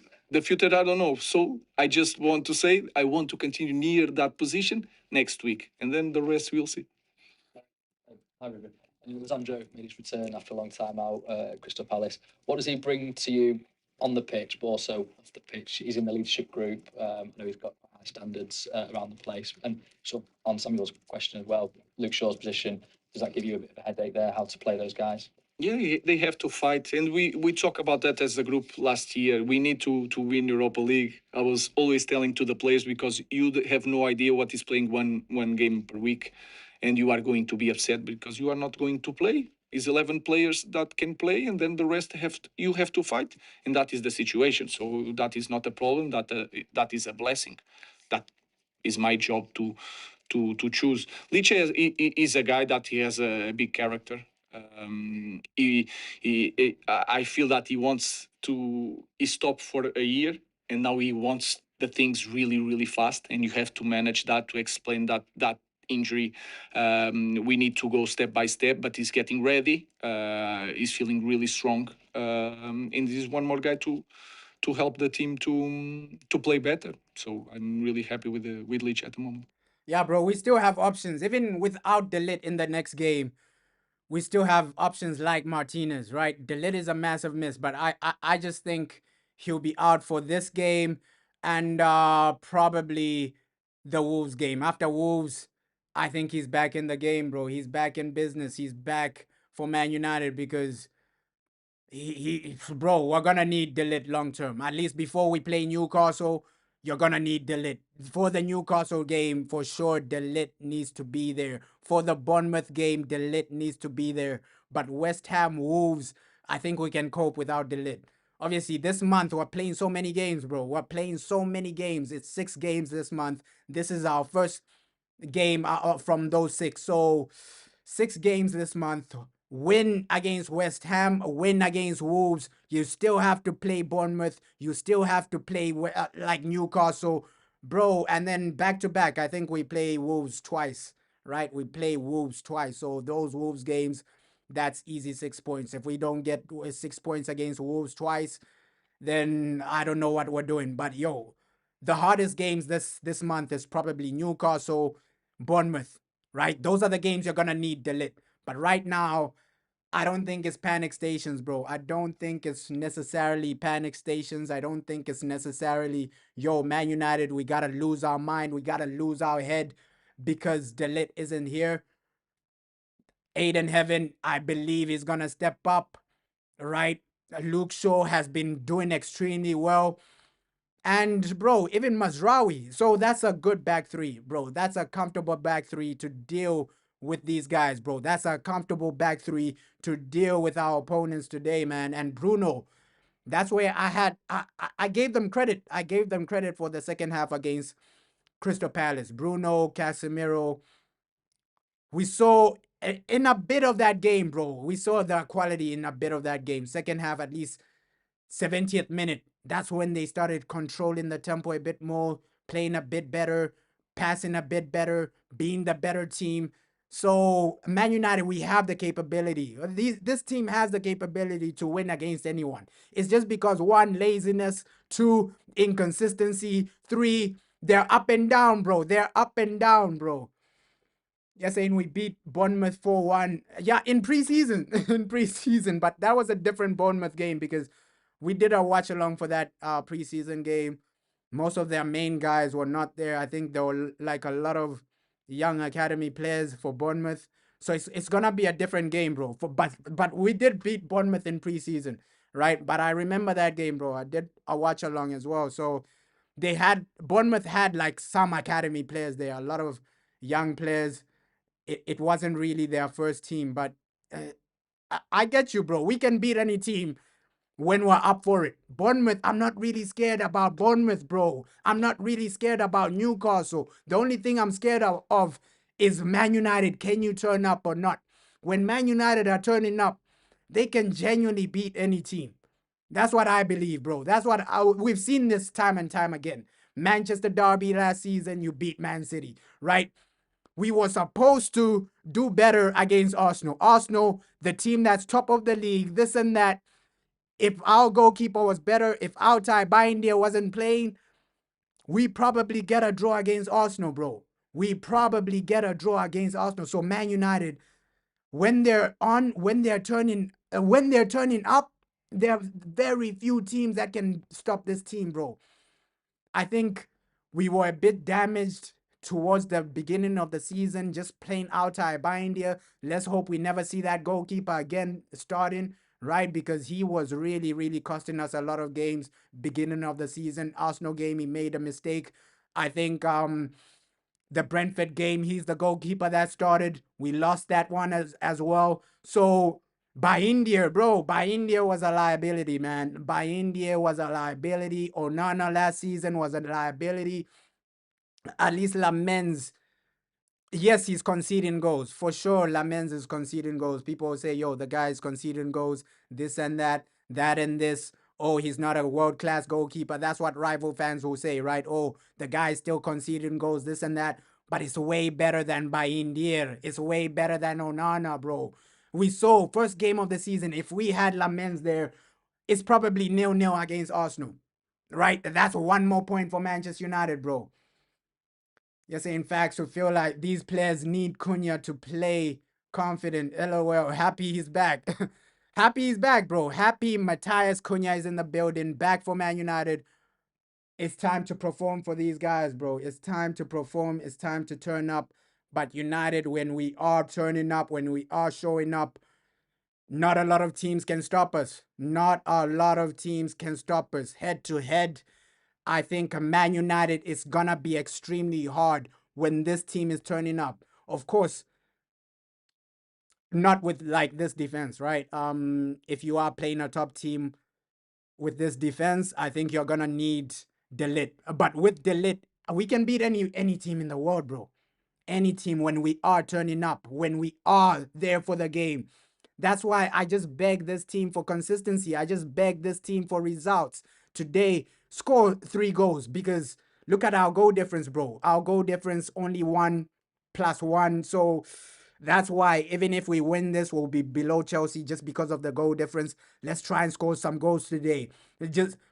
I think today it's not only about just winning. Let's win in style. Let's get our goal difference up, right? We're at home. Even the Wolves game, Wolves. That's a team that's gonna get relegated. Let's get our goal difference up, bro. Today it's just about goal difference, 3 points. Let's do this, Manchester United, bro. We can do this. Ruben, just on the set pieces again, was that something you and your staff discussed in pre-season as being something you absolutely fundamentally had to address this season? And also, I mean, like in terms of goals scored from set pieces, you level with Arsenal, who most people look at as probably the best exponent of set pieces in Europe at the moment. And that's another thing I wanted to talk about, because low key we are underrated with set pieces, right? Like, we've had some situations where we've had some great set pieces, bro. The Harry Maguire, like things from set pieces. Harry Maguire goal, the De Ligt goal against, I think it was Tottenham, where De Ligt scored the equalizer. Another set. So we are a bit underrated. People don't really talk about this too much, man. And you said, I think, at the weekend you were stealing ideas. Are they someone that you've specifically looked at? And is the next challenge for the team to get the defensive element of set pieces up to where your attacking and offensive set pieces are? Yeah, there's. I think we are attacking better than we are defending. But when you are defending, you need to take the ball out. When you are attacking nowadays in Premier League, you don't need to touch the ball. Just don't allow the defender to take the ball, because the ball is going to be there for the second ball. So it's completely different defending and attacking. I'm not going to tell you who we are going to are stealing ideas. It's from everybody. A lot of smart managers doing a lot of things, specialists nowadays. So we try to steal from everybody. Then you have to think about when you put the squad. If you play with Ahmad, Brian, Bruno, all these guys, if you don't have Casemiro, and we suffer against Tottenham with that. If we don't have Casemiro, not Seshko, not Terry, so you have to make a balance. Sometimes thinking, yes, the idea for the game is this one, but if you have set pieces against, cannot be this team. And our league is like that in the moment. You need to think not just the way you are going to play, but also in set pieces. And he's right, bro. He's right. Some people look down on set pieces and say, "Ah, no, we don't want to score set pieces, this and that." But bro, if this was like a Champions League final and your team scores a set piece and wins the game, you won't really care, bro. So Ruben Amorim is right. Let's just win the game however we can, whether it's a set piece, whether it's a penalty, whether it's from open play. Let's just score goals however we can, bro. However we can. So massive game today, man. Massive game. Lamens, I'm happy this guy has transformed us. Unlucky for De Ligt. That's probably my favorite player at Man United. But Aiden Heaven, it's your time to shine, bro. It's your time to shine. Show the people that you're good enough for Man United, because if you start today and then we concede a lot of goals, you have a poor performance, people are going to look at you. We're going to look at you, Aiden Heaven. So, Aiden Heaven, massive game for him. Luke Shaw has been really good this season. I won't even lie. In some games, Luke Shaw has shown a lot of quality, bro. He has shown a lot of quality. So, defensively, I don't think we'll have a lot to worry about. Cunha is back, the Brazilian machine, the Brazilian superstar.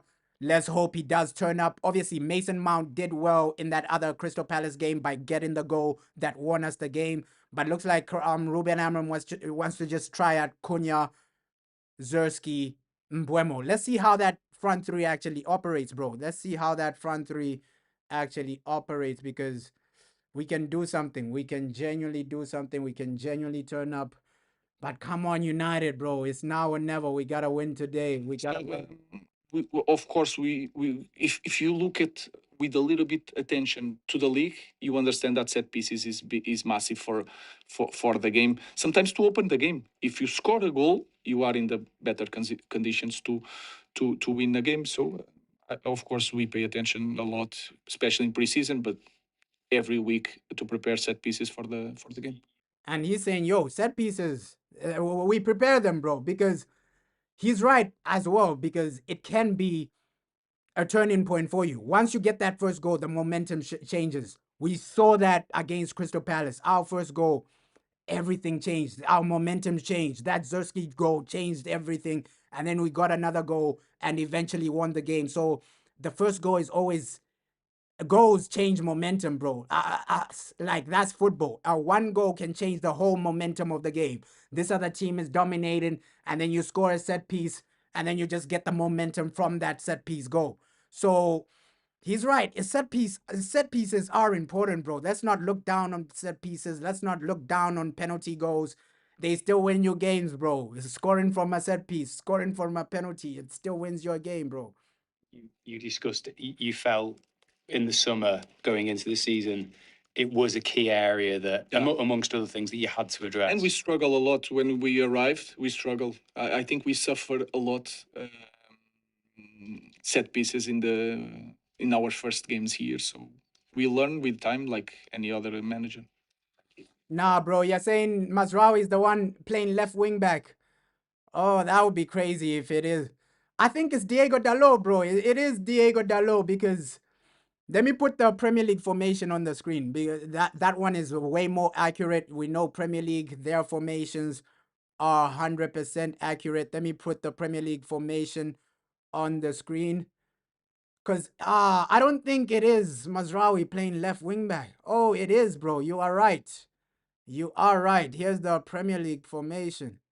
You are right. It is Mazraoui playing left wing back. Oh wow, that's a crazy situation, man. That is a crazy situation. Looks like Mazraoui is the guy playing left wing back. Let's see how it adapts during the game. But you're right. Oh my, how would that work, bro? How would that work? Diego Dalot as a defender. That confident. My confidence is a bit low now. It is a bit low. I think that's experimenting too much, right? At least Mazraoui in the back three, bro. You're saying no, look at the Google lineup as well. Let's see the Google lineup. But this is from the official Premier League. This is official Premier League lineup. So this is how the Premier League has officially set up our lineup. So, bro, maybe that is a crazy situation, bro. That is a crazy situation. Oh my god. You're saying physically balanced back three. But I think Diego Dalot might get dominated as a defender, bro. Diego Dalot might get dominated as a defender. That's the thing. That is the thing, bro. That is the thing. That's the only thing I'm worried about. Diego Dalot might get dominated. Ish. Hopefully something changes, but bro, it doesn't give us a lot of confidence. Doesn't give us a lot of confidence. Oh my god, bro. Oh my god. Oh my god. Hi, Ruben. Josh has got his chance in the last couple of weeks, mainly because of injury, and he took it with that really good goal at Palace. Oh but my Kobe god. remains still on the bench. You've spoken before about players that are out of the team and naturally going to want to consider their position in January, especially in a World Cup year. Is he going to get? He's with the games mounting up now in December. Is Kobe going to get a chance to prove his worth before the January? We'll see. We could talk about Kobe. We could talk about Ugarte. He's also not playing. Josh is playing because we had a lot of injuries, and we need to be also clear with that. And football is like that. You just need to be ready. Nah, bro, I don't think when the opportunity. I don't think Mazraoui is left foot, but we've seen him for Bayern play in that position, left back, bro. So he's capable. He's capable. Comes again. I just want to win. I don't look at faces. I just want to win, and I will choose the best ones. And of course, I think when you have more games, if something happened, you will have your chance. You just need to be ready, and you will be fine. If you are ready, if you play well, I'm not going to take it from the team for any reason. I just choose for every game the best starting 11, and Kobe is the same thing with the other guys. Thanks, everyone. Yeah, bro, Ish, that is a crazy situation for us. If this is the lineup, oh my god, bro. Oh my god. Oh my god. Yeah. Not the best situation for us, bro. Not the best situation for us. If this is the way the manager will set up, because it doesn't give me confidence with Diego Dalot as a left back, bro. I'm sorry, as a center back, as the back three. You're saying hopefully he can cross over and overlap. I think Mazraoui will do okay as a left wing back, but Diego Dalot, that's the thing, bro. We're experimenting too much because Aiden Heaven, he's not used to starting a lot of games and then saying that Diego Dalot is going to be a center back next to him. Let's see how it's going to work. Let's see how it's going to work, bro. Because it might work out, bro. It might go, we might see a situation where Man United are cooking, Man United are doing their thing, and then it works out, and then who knows? Who knows? This same situation might be a positive. But overall, I don't know, man. I don't know, bro. I do not know. I do not know with Diego Dalot in defense as a center back. Let's see. Let's see. Let's see. Maybe these formations have gotten it wrong. Maybe he is a left wing back. But I only pray that it's not what we see on the screen, bro. It's not what we see on the screen. But Ruben, fair play to him. And today it's just about winning, man. It's just about winning. Let's go into that top 5. Let's get some our goal difference up. And let's just win this game, bro. It's about winning today. Nothing else. Nothing else. Yeah, we need the points, bro. Not the low a bit. He's okay defensively, but as a center back, how will that work? We just have to wait and see, bro.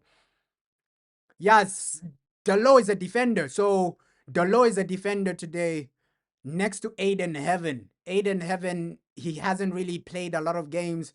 So that's too much experimenting, bro. That is too much experimenting. Let's see how it works out. Maybe it might work out.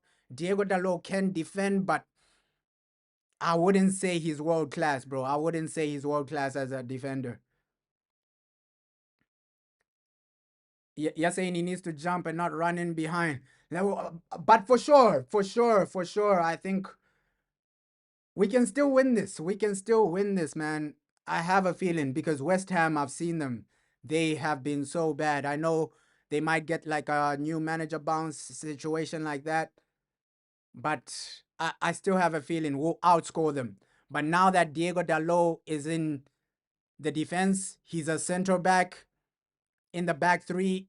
I think we will concede. We might concede. West Ham might target that side where Diego Dalot is at because even Ahmad, he's not a natural defensive player. So on that left-hand side, bro, on that right-hand side, we're really weak defensively. We are really a bit weak defensively because Ahmad, yes, he will defend, but he's not a natural defender. And Diego Dalot playing on that right center back position. Let's see how it works, man. Let's see. You can never write it off until it works. Let me play what the manager has to say before the game. Right? Let me play what the man has to say before the game because Ruben Amorim is now or never for our manager. Let me put that on the screen right here, right now. Ruben, our manager, is gonna talk just now. He's talking, he's doing his presses before the game.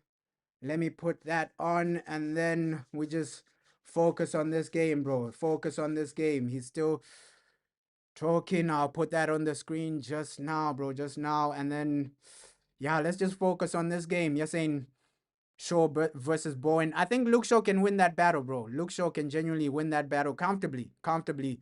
I back Luke Shaw with that. But this game will be won with the attack, bro. This game will genuinely be won with the attack because we can all agree that this is not our best defense, right? Luke Shaw, Aiden Heaven, Diego Dalot. This is not our best back three defense. So most likely we might concede a goal. So it's just about outscoring West Ham today, right? Because with Diego Dalot as a center back, I don't see us keeping a clean sheet. So you just gotta go out there and just outscore these guys, bro. You gotta go out there and just outperform these guys. Let's see what Man United do. Let me put what the manager has to say as well on the screen.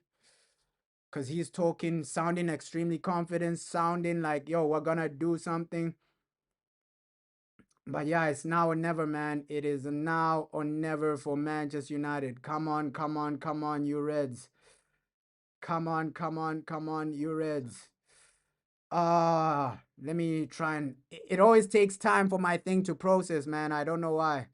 It always takes time for my videos to process. Just a few seconds, bro. Just a few seconds trying to put this on the screen. Ruben Amorim has said what he needs to say before the game. And yeah, it's now or never, bro. It is now or never for Manchester United, bro. Come on, come on.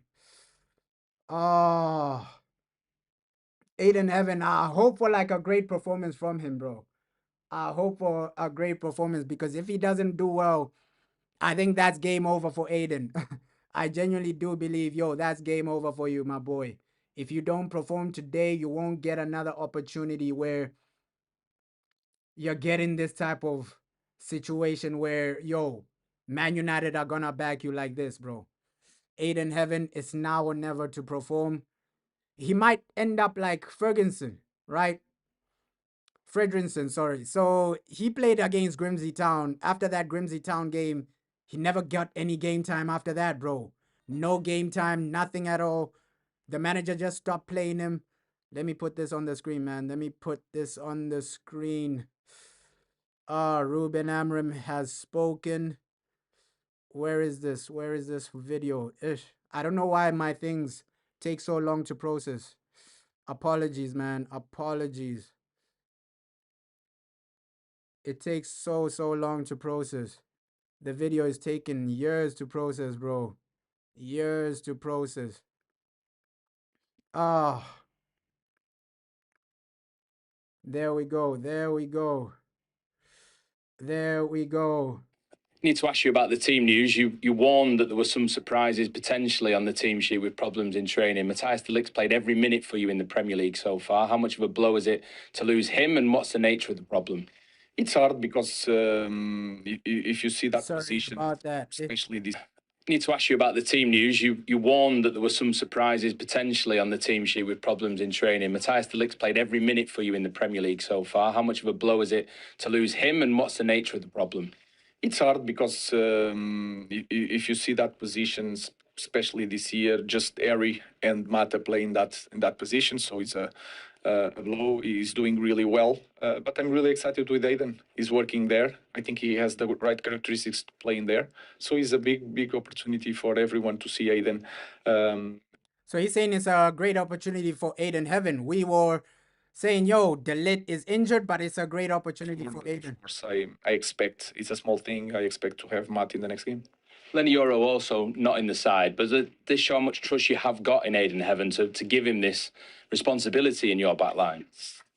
Aiden is working in that position. Len is working in a different position. I just want to show to my players that everyone has an opportunity, and the guy that is working in all that movements was Aiden. So I have to be consistent in my decision, and they need to understand what I'm doing. So that. Yeah, he's right. He's right. I gotta stop it every like 30 seconds just to avoid copyright strikes because we know these types of interviews, they have a lot of copyright strikes, bro. So he's right, bro. He's right in that situation that, yo, Aiden, bro, we're gonna win this. We are gonna win this. You're saying, is it a tactical issue?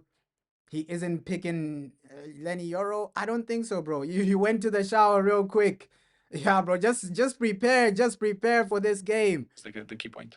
The good news is that Mateus Cunha is back for you as well. How much will that help the team against the West Ham side, who are likely to be very difficult to break down? Yeah, it is exactly like that, and we suffer a little bit against Everton here. And Cunha is a guy that alone can solve some problems, can create momentum, but he needs to be also really focused on the runs with Bissaka, with the way he's going to recover position. So I expect a very complete game from Cunha, but of course he's the kind of player that can solve a lot of problems for us. Good luck, Ruben. Proper interview before the game for Ruben Amorim, and he sounds confident, obviously explaining Aiden Heaven, explaining Cunha. So let's just go out there and win. Let's just go out there and win. And obviously, Aaron Wan-Bissaka coming back to Old Trafford, coming back home. Let's see with Bissaka, bro. Let's see with Bissaka. I don't see him having a great performance today. I know he's gonna be on the losing team, Aaron Wan-Bissaka. It's now or never for us, bro. It's now or never for us. The manager has said what he needed to say. He's been confident. He's been he's been getting some results this season. It's way better than last season, bro. It's way better than last season. If you can win this, you're fifth place, and it's a better situation, bro. It's a better situation. Let me also just play this quickly. Just the audio as well, just the audio, because hey, the copyright might be crazy there, but let me just play the audio Great here. victory at the weekend. How's everyone been in training, and how has that lifted the spirits this week? It's like always when you win, it's completely different the week. But we also understand as a team that everything can change. And that is in the past. Let's prepare the next one. We still remember that we lost our game at home, and we need to understand why. It's important for our fans to have that feeling when we play at Old Trafford, and we are really strong, and we all try to do that. It was a good week, of course. When you win, you want to train, you want to play the next game. You're saying what happened to Wan-Bissaka? Why did he leave? It was that situation, bro. You don't remember with Eric Ten Hag, bro. Eric Ten Hag didn't really rate Wan-Bissaka, bro. We saw that Oli used to play Wan-Bissaka every day, but Eric Ten Hag didn't really like Wan-Bissaka. He didn't really rate him as a player. We saw that situation. Ten Hag didn't really fancy Wan-Bissaka. He fancied other players, other individuals. We get that. We get that. Obviously, the manager is gonna do what's best for him, what's best for the results, what he thinks is best to get the points, bro. To have that feeling again. How important was it for Josh to get his goal at the weekend? Really important, but again, the focus is not just the goal. Of course, he's a striker, and people want goal from striker. But like the other guys, I think the first half we need to do better. But in the second half, the way he connects the game and made the runs for us was key to win the game, not just the goal. So it's to forget about that goal, try to get a new one.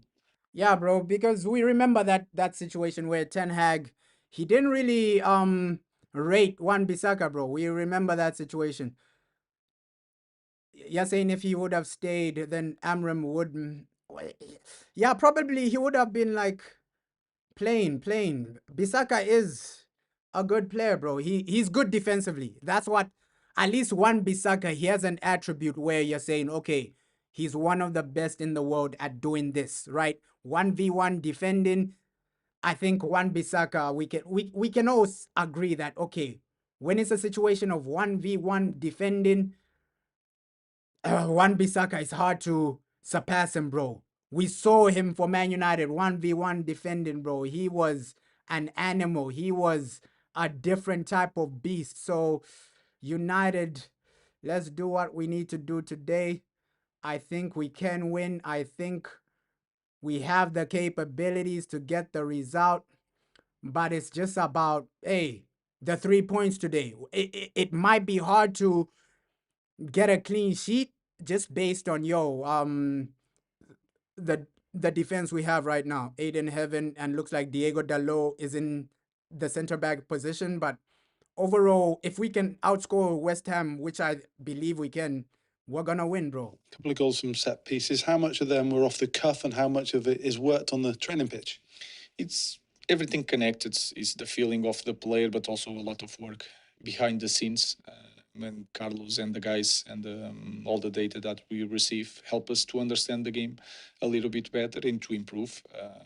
But like in any other situation on the pitch, most of the job is from the players, and they are doing a good job.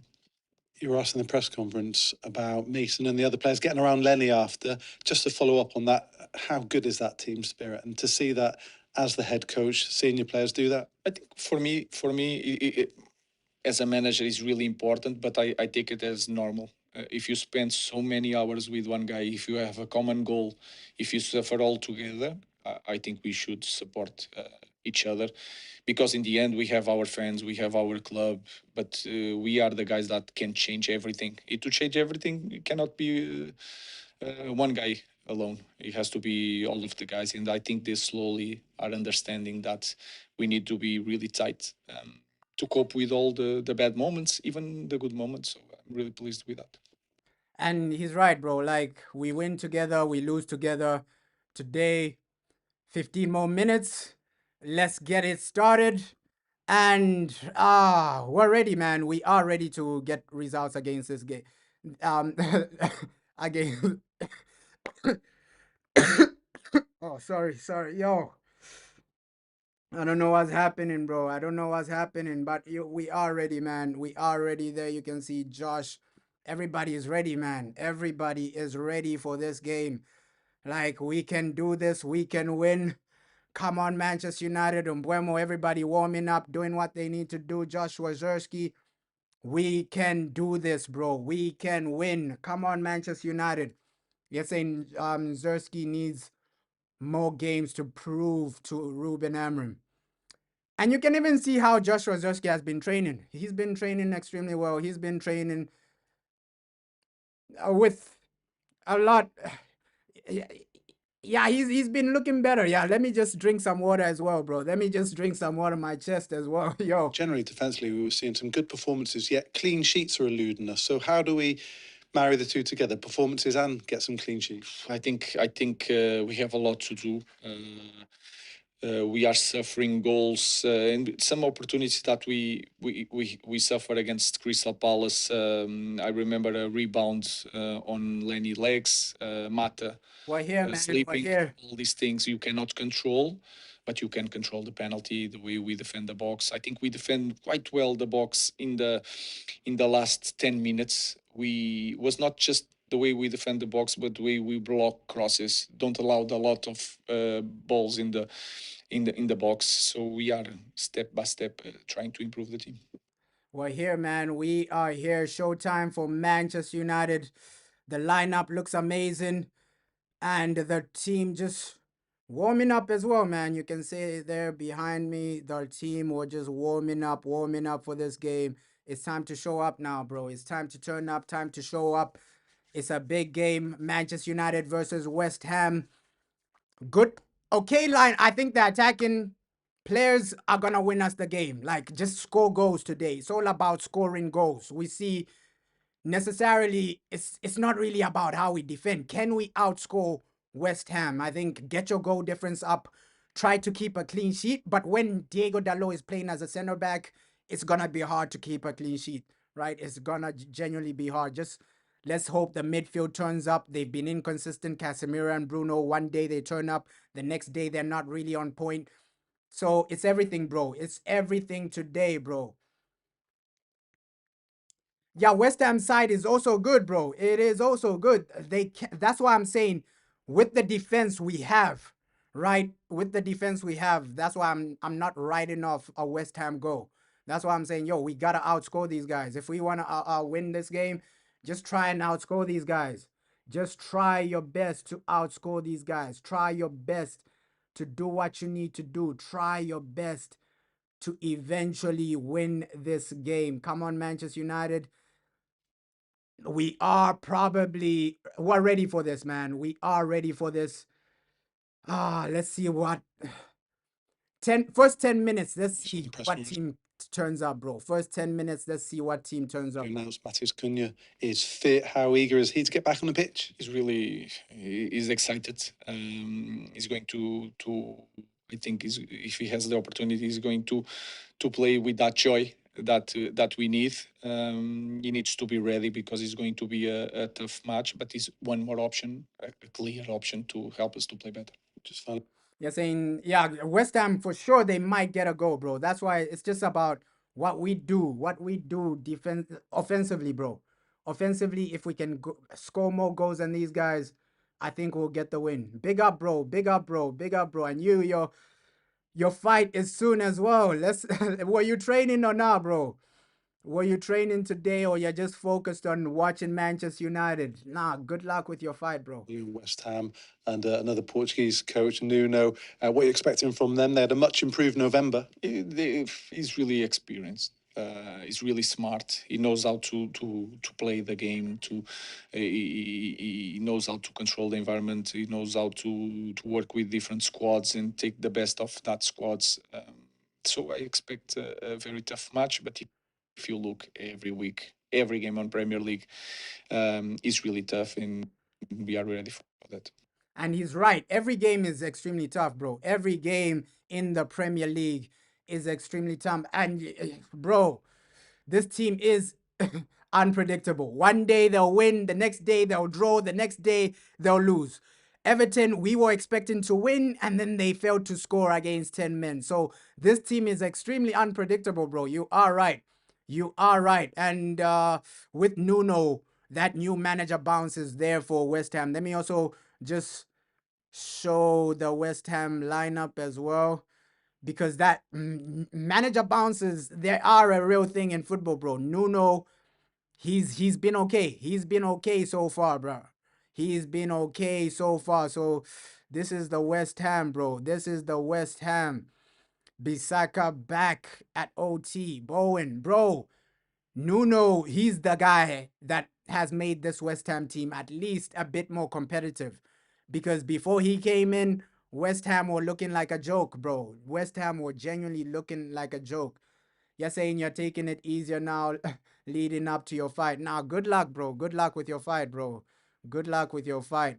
Thanks for the support as well, bro. Just good luck with your fight. Keep training, and you'll probably get a W in your boxing fight, bro. Good luck. Good luck with your fight. But let's hope Man United as well get a W today, bro. We need a W. We need a win. 9 more minutes. It's showtime for this team. It's showtime for this squad. And it's now or never for Manchester United, bro. It's now or never for United. You gotta turn up. You gotta win this game. 9 more minutes, bro. 9 more minutes. Ruben Amorim has said what he needed to say.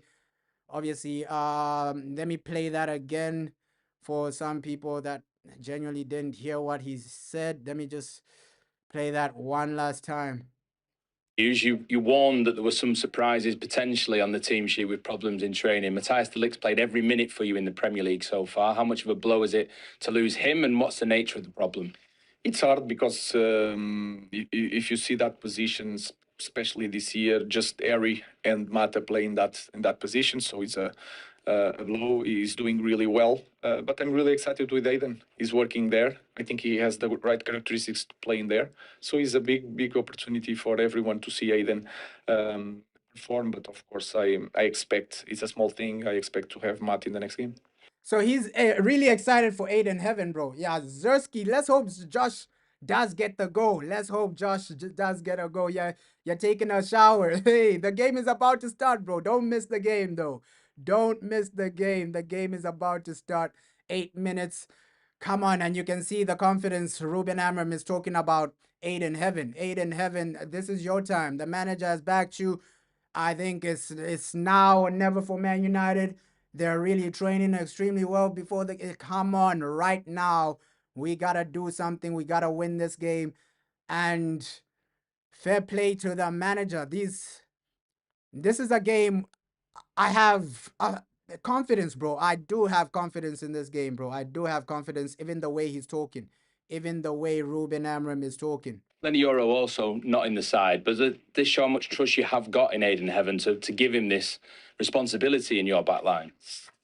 Aiden is working in that position. Len is working in a different position. I just want to show to my players that everyone has an opportunity, and the guy that is working in all that movements was Aiden. So I have to be consistent in my decision, and they need to understand what I'm doing. So that was the key point.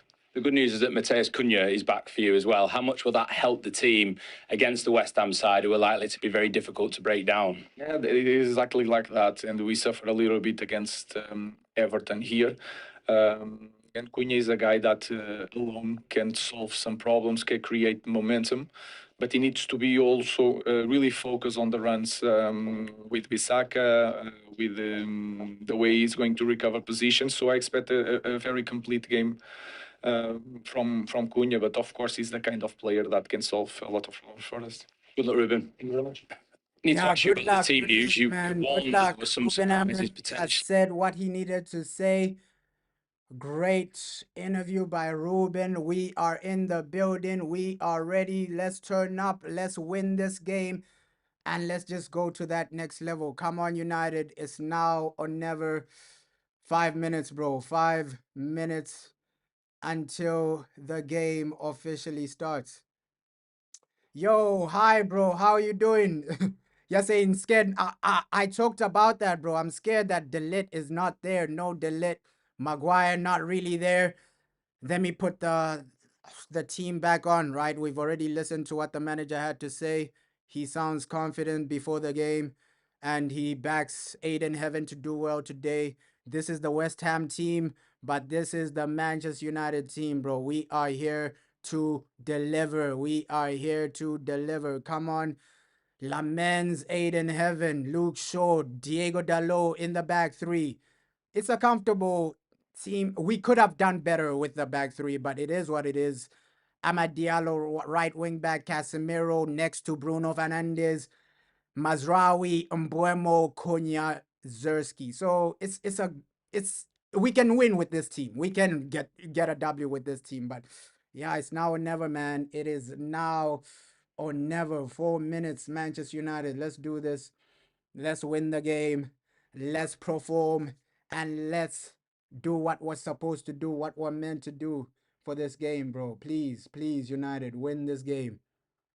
Please, I beg you, United, win this game. Come on, my boy Bruno Fernandes. Bruno Fernandes. Bruno Fernandes. Hey, Bruno Fernandes. Come on, United. We're at home. Let's make it a situation where it's back-to-back wins. You won against Crystal Palace. Let's get another W today, bro. Let's get another W today. United versus West Ham, another home game. A home game for Manchester United. We can do this, man. We can genuinely do this. Come on, Manchester United. Come on, boys. Come on, boys. Come on, boys. It's now or never. It is a now or never, bro. You're saying, hey, Ruben hates Mano or what? He explained the Kobe Mano situation, bro. I played the interview he did with like Sky Sports. I played it earlier in this stream. He explained the whole situation. He's saying, yo, even Ogate isn't playing. So he just thinks that Casemiro and Bruno are the best choices to win the game, right? I played that interview earlier in this stream, bro. That he said it in some other interview. I played it earlier in this stream, and also the pre-match interview. I played what he had to say about Aiden Heaven. So he's explained a lot about Kobe Mano. Apparently, he's not playing Kobe Mano just because Bruno and Cass. He trusts Bruno and Cass more. It's not a situation where he hates Kobe Mano. He just trusts. He just believes in Bruno and Cass too much, right? I think his faith is just in Bruno and Cass right now. But yo, let's do what we need to do, United. Let's do what we need to do. Man United versus West Ham. Showtime. It's now or never. These boys turn up today, please, please, please. But Nuno, he's a good manager. I won't even lie. Like Nuno, he's a good manager. So we can go into in this game and say, yo, it's gonna be easy because we saw for Nottingham Forest the type of results he was getting. Nuno, I don't know why Forest eventually fired him, right? Because with Nuno, he was doing something, right? He was doing something at Forest. Of course, he went into a situation where he had some poor results, but if they grinded it out with Nuno, he would have bounced back, bro. But it's gonna be a hard game. Nuno, a good manager. You can see Wilson as well. Wilson, that's the thing. Can somebody like Aiden Heaven deal with the experience of Colin Wilson? We'll see, bro. We will see, right? That would be a great battle. Aiden Heaven, can you deal with the experience of Wilson? And we know Bowen as well will drift into like the striker position. That's how I saw him play in the previous game for West Ham. He low key likes drifting inside, right? Drifting inside, things like that. So he might cause us problems as well. But it's just about winning today. Come on, boys. Come on, United. Come on, Manchester United. It's now or never. Yes, Martinez is on the bench. I expect him to come on. Mount, probably second half, he'll come on as well. But right now, it's just about winning, bro. Right now, it's just about winning. Big Manchester United in the building. And here we go. Kickoff. Here we go. Oh, showtime, bro. Showtime at the Theater of Dreams. Yo. United, we gotta win this, man. We gotta win this. Please, please, Manchester United. Please, boys. Please, boys. Win this for us.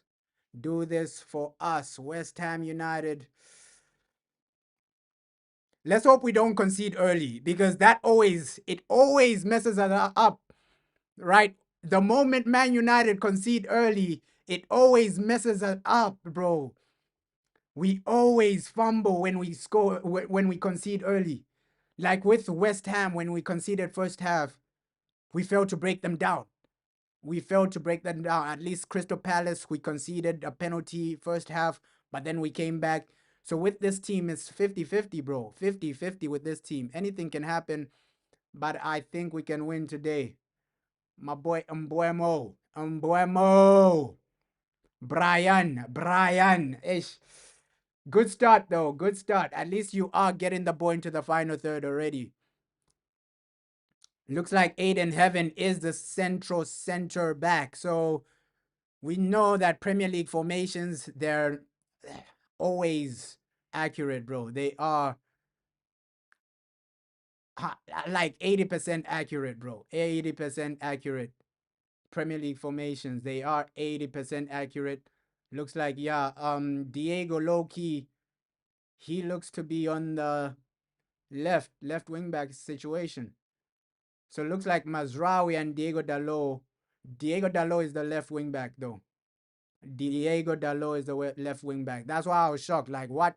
Why have you swapped Mazraoui and Diego Dalot? But yeah, Diego Dalot is the left wing back today. Mazraoui is the right center back. So yeah, at least that makes more sense, bro. Because if you're playing Diego Dalot right center back, it would have been a disaster. Yeah, bro. Yo, Diego Dalot is the guy that's the left wing back, right? He's left wing back. So yeah, looks like Premier League, the formation wasn't accurate from the Premier League website. Come on, boys. Come on, boys. A good start, a good start right now. You're doing your thing. Pass it around extremely well. Brian Mbuemo, we need that first goal. But Loki, I'm happy with the start so far, man. Happy with the start so far. Happy with the start so far. And Loki, let's see what the manager will do when Sesko comes back. Because when Sesko comes back, looks like Zersky might be back to the bench, right? It might be back to the bench situation for Josh. Back to the bench situation for Joshua Zersky. Now, fair play with Ahmad. He started well. He started well. That should have been like a low-key penalty, but he started well. He started well. That should have been low-key a penalty, but Ahmad has started well, taking the ball, carrying the ball extremely well, getting into dangerous areas, wanting to dribble. Low-key, obviously you can see why the referee hasn't given it, but bro, some referees give those. Some referees give those as penalties. Come on, boys. Come on, boys. It's now or never. It's now or never, United. But yeah, good start by Ahmad. Good start by Ahmad. I think given our high line, I don't think we'll have to worry about that too much. But looks like that's what these guys, West Ham, are trying to capitalize off of. Our high line, it might be a transitional situation where West Ham, they try to win the ball back high and then capitalize on our high line. But I feel like we're going to get goals today just based on how we started. Ahmad getting into some dangerous areas. The way we're passing, we're controlling the possession so far.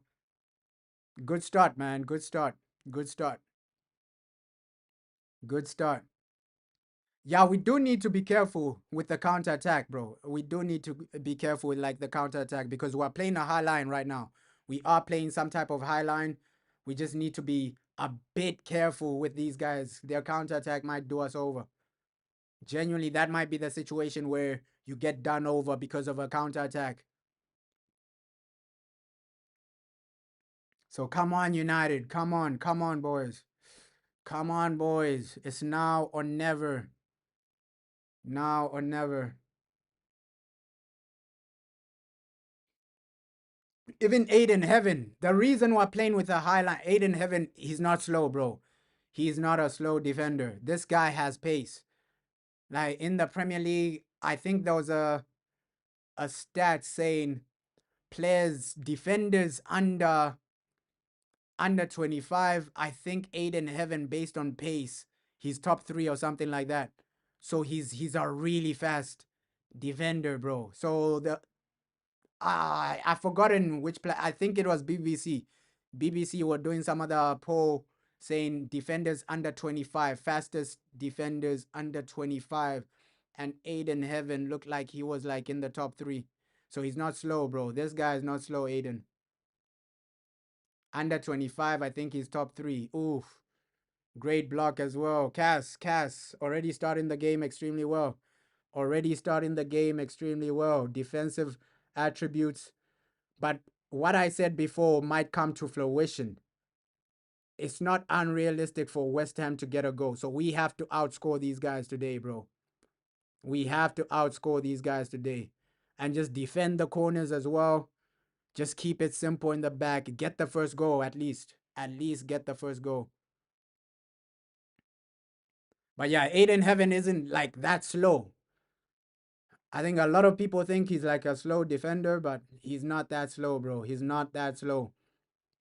He's not that slow. So playing a high line with Aiden Heaven, I think it's okay because the guy does have pace. Come on, boys. But hey, it's always good to just see Wan-Bissaka back, bro. Wan-Bissaka, no bad blood towards the guy, bro. Obviously he was sold, but no bad blood, no hatred towards Wan-Bissaka. I never like hated him or anything like that. No bad blood to the guy, bro. It's not like with Sancho where the guy disrespected Man United, doing freedom, things like that. At least with Wan-Bissaka, every time you see him, you wish him well. It's not like the Jadon Sancho, bro. Jadon Sancho, every time you see him, you just want to punch him in the face, bro.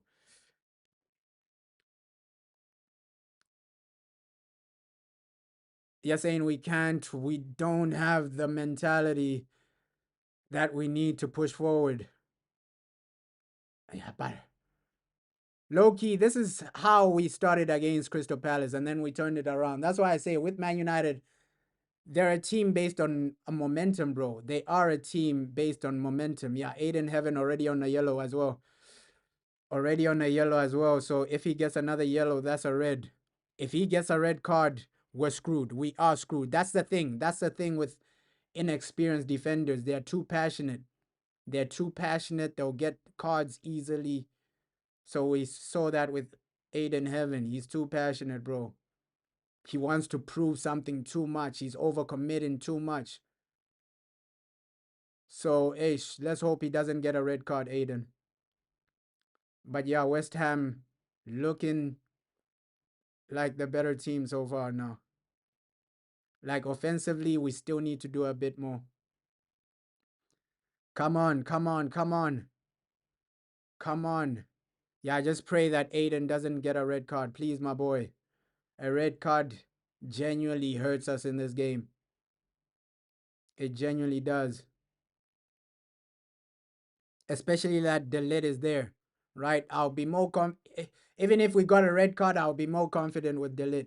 We had to do more with that situation, bro. That's the thing with Man United. You get into the final third, but you're not doing enough, but you're not going over the line enough, right? We could have gotten a better situation from that.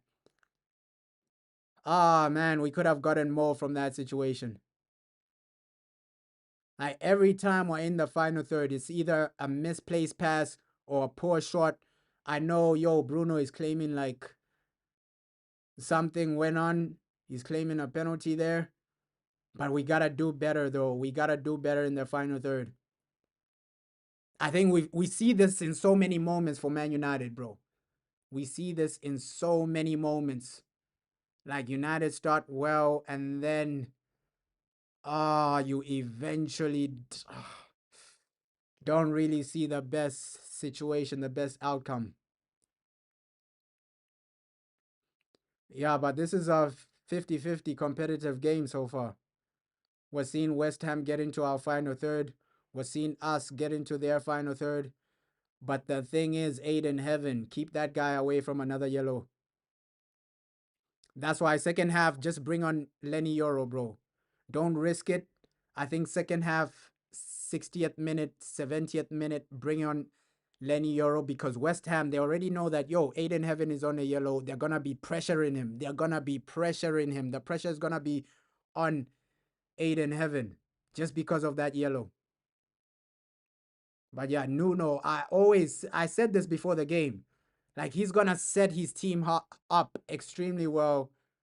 It's going to take something magical for us to get the first goal. But after the first goal, I think the floodgates will open. The floodgates will open because this West Ham defense is not the best defense, bro.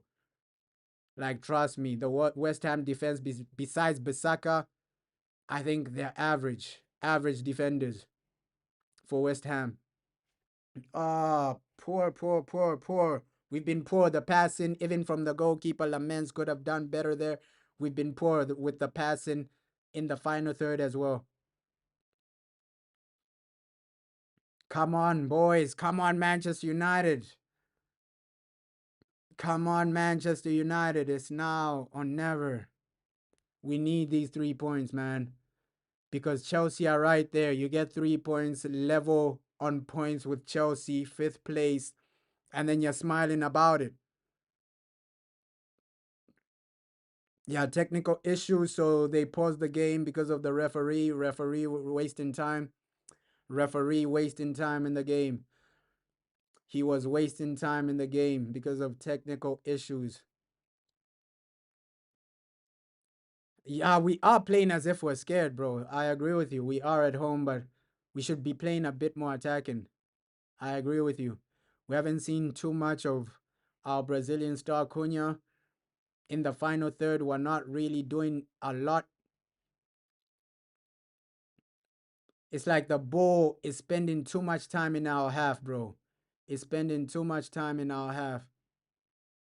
Come on, Man United. Let's get the ball out of our own half and get a goal, man. But low-key, this is how we started against Crystal Palace, where the ball is in your own half and then, yo, you're not creating too much. That's why I keep saying with Man United, we're a moments team, a moments team. It's all about moments about this team, right? In 30 minutes, they're not playing well. And then the next 30 minutes, they're having a good moment, some momentum, things like that. So we're a team of moments, bro. We're a moments team. We don't play consistently for 90 minutes. We already know that. Man United don't play consistently for 90 minutes. The 15 minutes, you'll be playing horribly. And then on the next 15 minutes, you're playing well, creating. And then the other 30 minutes, it's too inconsistent throughout 90 minutes.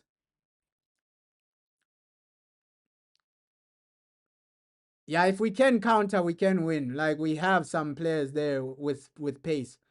Zersky, I just want Zersky. Zersky, he wants to get too involved with the midfield. I just want this man to stay in attack and then just Focus on the playmaking, bro. Focus on the playmaking. Focus on being a focal point.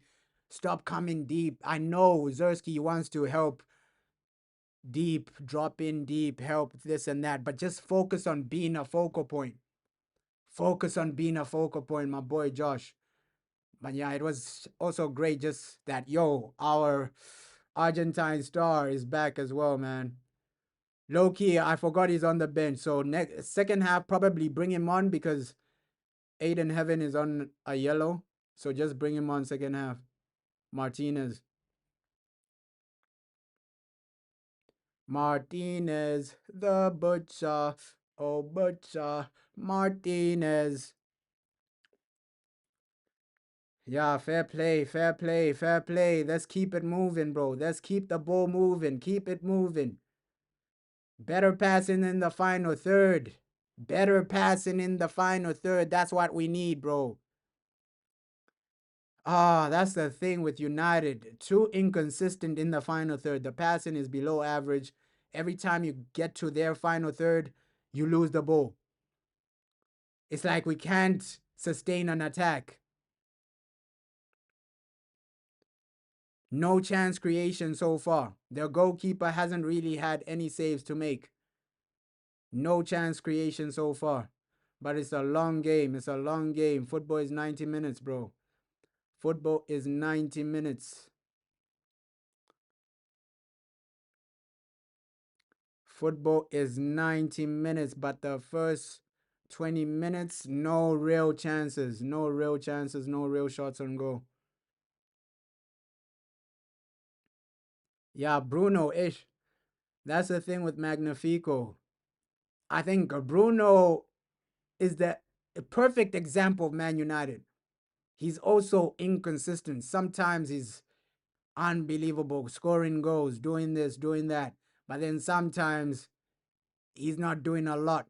So it's every player at Man United, bro. It's so inconsistent, man. So inconsistent. Every player at Man United just gives you that lack of consistency, lack of reliability, lack of consistency. We need that to win more games. We're gonna need that to just win more games, bro. Come on, boys. Come on. United. Come on, boys. But hey, you gotta give credit to Nuno, though. You gotta give credit to Nuno. The way he set this team up extremely well. That's why we're struggling a bit right now.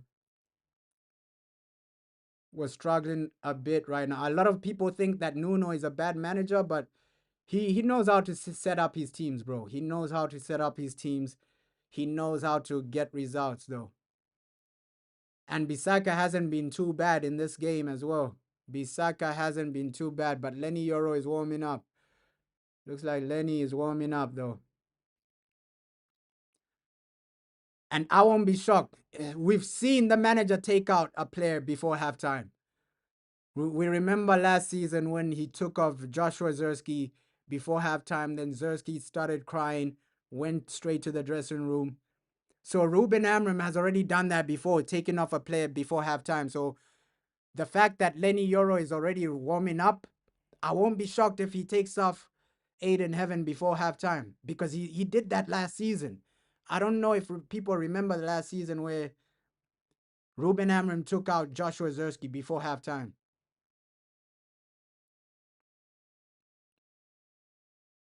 So yeah, hey, Lenny Yoro warming up, warming up. Aiden Heaven on a yellow card right now. But we're not creating enough. We're not creating anything at all. No creation, no attacks. I think West Ham have been by far the better team.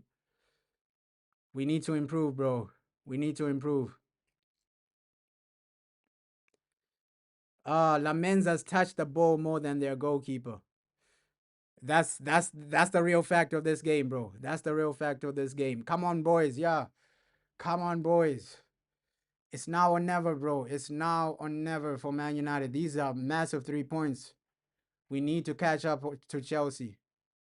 We need to catch up to Chelsea. 3 points and then you catch up to Chelsea, bro. You're in the top 5. You're in the top 5 with 3 points.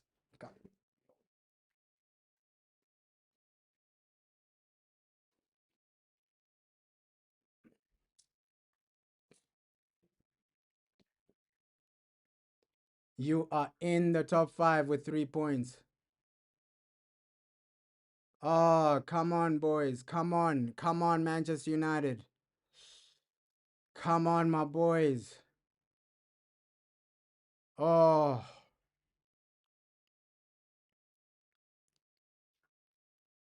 Low-key, I have a feeling the first goal will change everything. The first goal will change everything. Because we've seen this before with the United. You're not really playing too well. And then the first goal just changes everything for Manchester United, bro. The first goal just changes everything.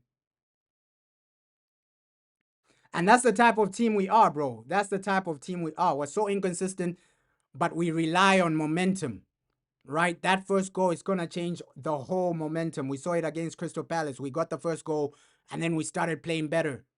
We're a momentum team, bro. We are too much of a momentum team. Relying on momentum, things like that, bro. Ish, turn up, turn up. Yeah, our attack hasn't been good. Even chance creation, there's no chance creation. The movement from the attack is below average. We're toothless up front. Toothless up front. We have created nothing. Zero creativity. Zero creativity, bro. Zero. Nada creativity today. That's the most frustrating thing about United. Like, there's some games where you're really doing well, but there are games like this, where you're struggling so much.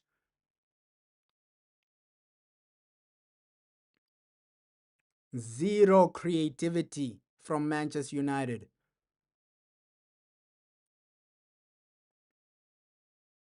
But low-key, I think Mazraoui has been okay. Mazraoui has been okay. Ahmad has been okay. It's just Josh Rozersky and Mbuemo. We need to see way more from these guys. Oh, that was poor, Ahmad. Just when I say you're okay. Yeah, so far, West Ham have been the better team. The Hammers have been the better team. Oh, man. Not what we wanted to see. That's why with United, you can never know what to expect, bro. We were expecting, okay, United controlling the game, creating chances, but then that's not what we're seeing right now, bro. They did this against Everton. They did the same thing against Everton. This same poor performance where you're lackluster, you're failing to create chances, you're failing to get goals. We saw this against Everton, bro.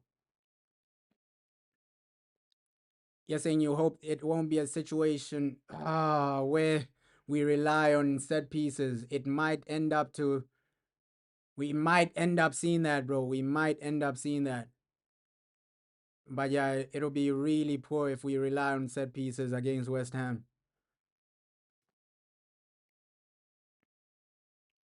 It'll be really, really poor if we rely on set pieces, bro.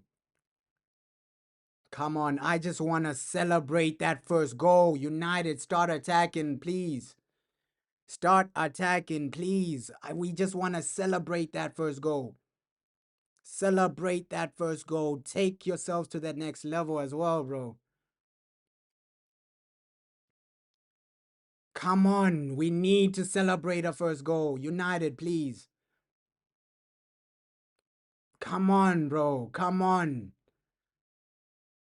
And we can do something from set pieces, though. I don't hate set pieces, bro. Hey, if we score a set piece, I'm gonna celebrate. I'm gonna celebrate like crazy. I don't hate set pieces, bro. Even penalties, I don't hate penalties. If we score a penalty, I'm gonna celebrate like it's an open play goal, like it's a bicycle kick. I'm gonna celebrate like that because we need the 3 points today. We need the 3 points today. Even if we score through a penalty, bro, I'm just gonna be happy that we scored. Oh, what? Yo, Mbuemo. Mbuemo is... That was good. I think that's the best moment of the game, Brian Mbuemo. Wow, imagine if that went in. Imagine if that went in. Imagine if that went in. Mbuems. Brian Mbuemo.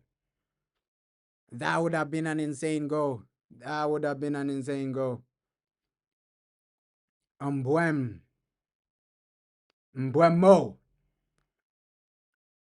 Loki, I think the second half will play way better.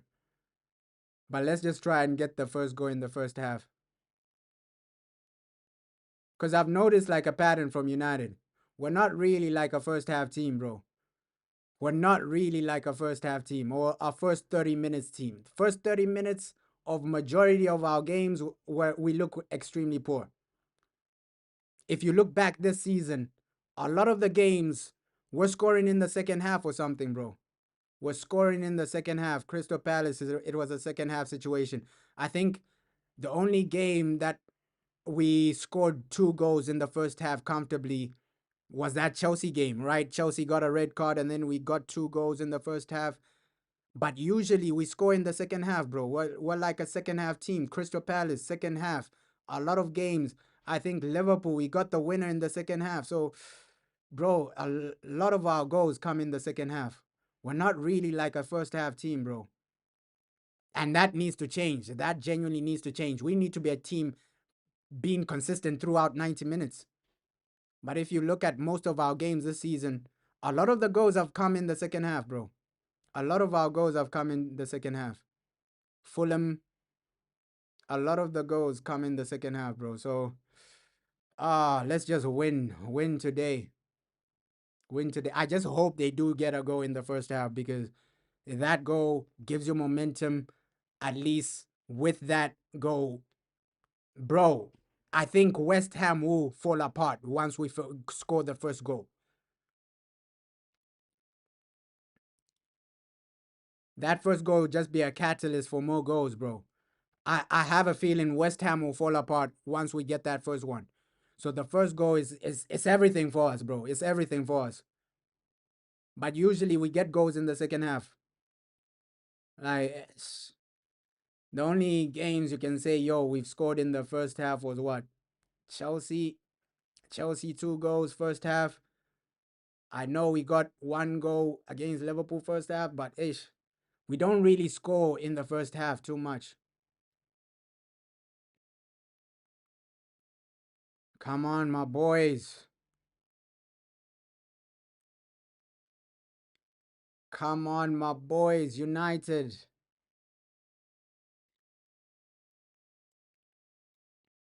Come on, my boys. Like before the first half, at least give us a goal. Give us that goal we're begging for. Give us that goal we're crying for. Let me just use the toilet quickly.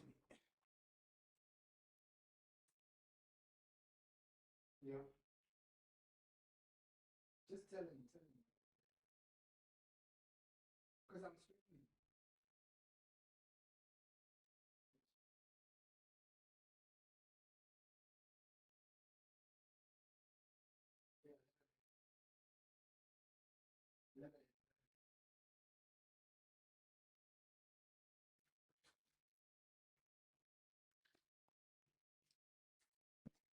Yeah,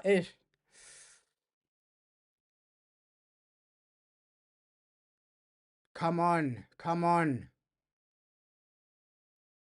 Yo, that was a massive moment. That was a massive moment. We almost scored. Zersky. Josh. Massive moment. Massive moment. We should have scored from that. We should have scored from that. But Bissaka the hero again. Like, bro, this guy, I always say Bissaka defensively, he's still one of the best defensively, bro. That moment, Bissaka, Bruno close, but yo, one Bissaka, man. But Zersky, man. Zersky off the line by Wan-Bissaka. That's Wan-Bissaka, bro. He reads the game defensively extremely well. Yeah, bro. Mbuemo, Zersky, bro. But that's Wan-Bissaka. We know how good defensively he is. Like, he reads his environment. He reads his surrounding. Like, fair play to Wan-Bissaka, bro. Like, we know how good he is defensively. We know how good he is defensively, bro.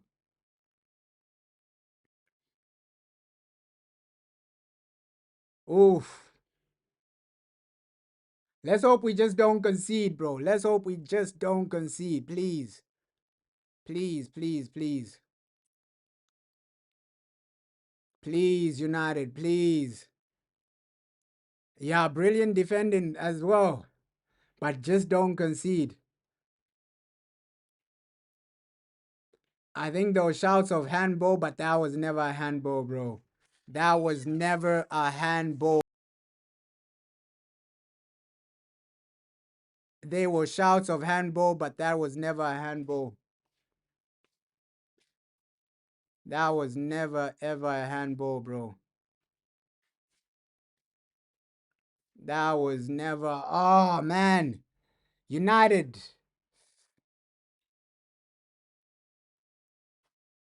Come on, boys. Come on. Like, I'm just gonna relax once we get that first goal, bro. Once we get that first goal, that's when I'm gonna relax. That is genuinely when I'm gonna relax. Once we get that first goal, that is when I'm gonna relax and be a bit more comfortable. But until then, we still have, Bruno, Cunha. Bro, we still have to score before I relax. Come on, United. The tension is on, bro. The tension is on, but we're attacking. At least we are attacking now, bro. Starting to look threatening.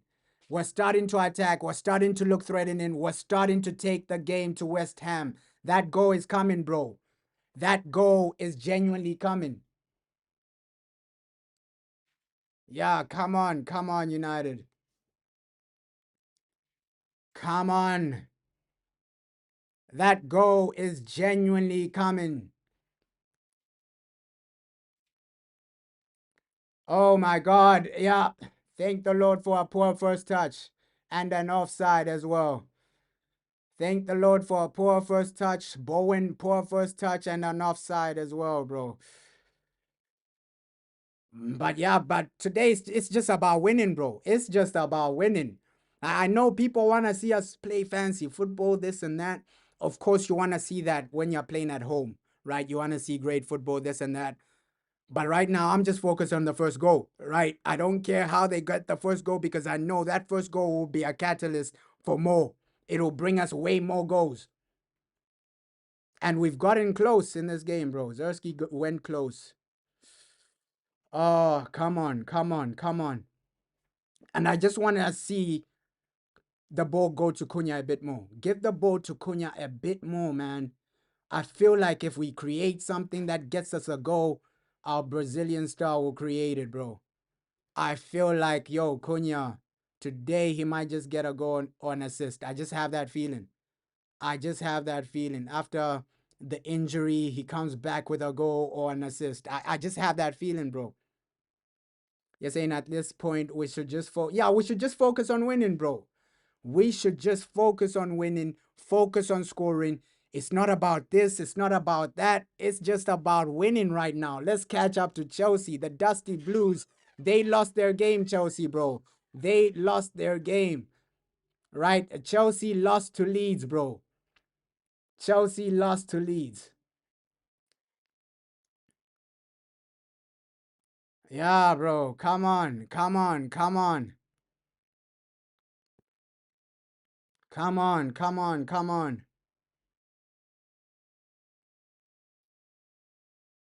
Yeah, it's now or never, man.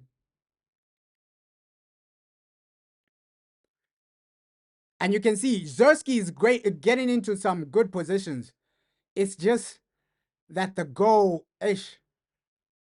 We gotta just create something clear cut. But it's coming. Better performance. Now we're controlling the game, bro. Now we are controlling the game. Now you can say that, yo, Man United are dominating this. Man United are really taking the game to these guys.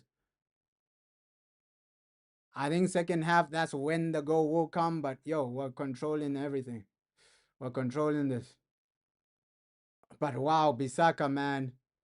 Bisaka has been their best player defensively, bro.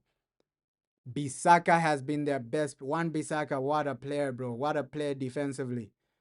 Because the amounts of tackles, the amounts of goal clearances, things like that, even the way he's reading the game, Bisaka has been insane. But yeah, Bowen, no real threat there. Bisaka, bro.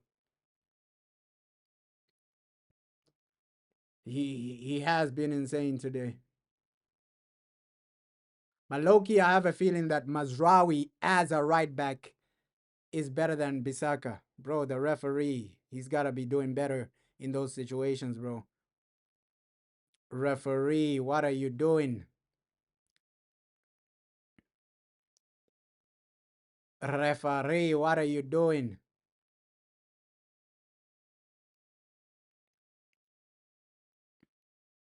Come on, boys. But Bowen, hey. Bowen. Ah, come on, guys. Come on, boys. We gotta get that first goal. But what is the referee doing? I have a feeling that the referee will have a massive decision. Either like a penalty or a red card. That's why I'm still scared of Aiden Heaven being in the game.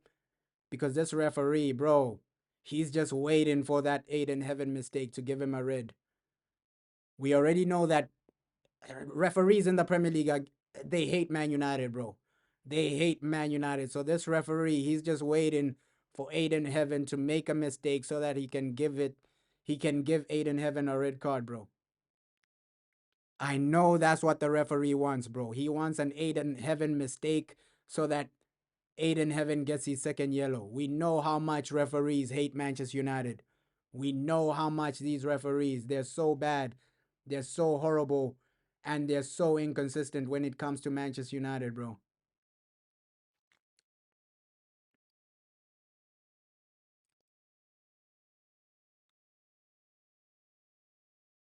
Come on, boys.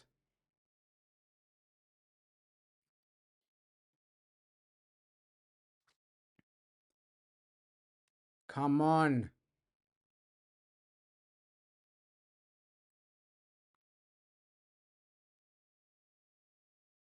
Oh, but I said it, bro. We usually score in the second half. First half, we're not really a first half team, bro.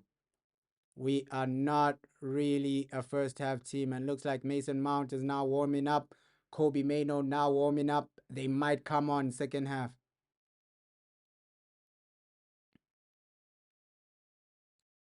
Oh.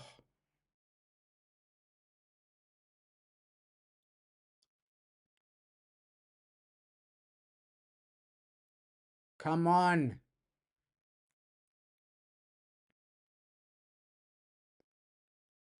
But we've looked like scoring so far. We've looked more likely to score. At least past 15 minutes, we've been the team attacking. We've been the team asking the question. We've been the team controlling the possession, controlling the tempo, pressing well, recovering the ball well. It's just final third. The passing isn't right. But you're getting the ball into the final third. You're controlling the possession, controlling the match. But Bisaka, I keep saying one Bisaka, bro. I keep saying one Bisaka. Why did we let this guy go? Why? That's the thing with Eric Ten Hag, bro. That's the thing with Eric Ten Hag. You let this guy go, bro. Bisaka, bro. You can see defensively, he's been their best defender. He's in every situation, Bisaka. Whether it's heading the ball, whether it's making a tackle, one Bisaka has been insane today, bro. The tackles he's making. Bro, he's been insane. Tackles, heading the ball, clearing the ball. It's like every time we're in the final third, Bissaka is there to stop us. One Bissaka has been impressive. I won't even lie. One Bissaka has been impressive. And I don't think we have like somebody that defensively sound in our team right now. I know people never rated One Bissaka. Oh, yeah, he's not fancy on the ball, this and that. That's what people were saying. Yo, he's not fancy on the ball. But the guy can defend, bro. The guy can defend, right? That was his attribute. Defensive right back, right? He's a guy you keep. Somebody like Bissaka is a guy you keep. Even as a bench player, you can keep him. Yo, Bissaka, when we're playing a big game, you play Bissaka as a right back because you know he's gonna be defensively sound. In the big games, maybe Manchester Derby, maybe against Liverpool. I know Liverpool have been poor, but in the big games, you play Bissaka just for his defensive attributes. So selling him, it didn't really make sense, man. It didn't really make sense. Oh, come on. Yeah, 5 minutes. 5 minutes. Oh my God. 5 minutes until halftime.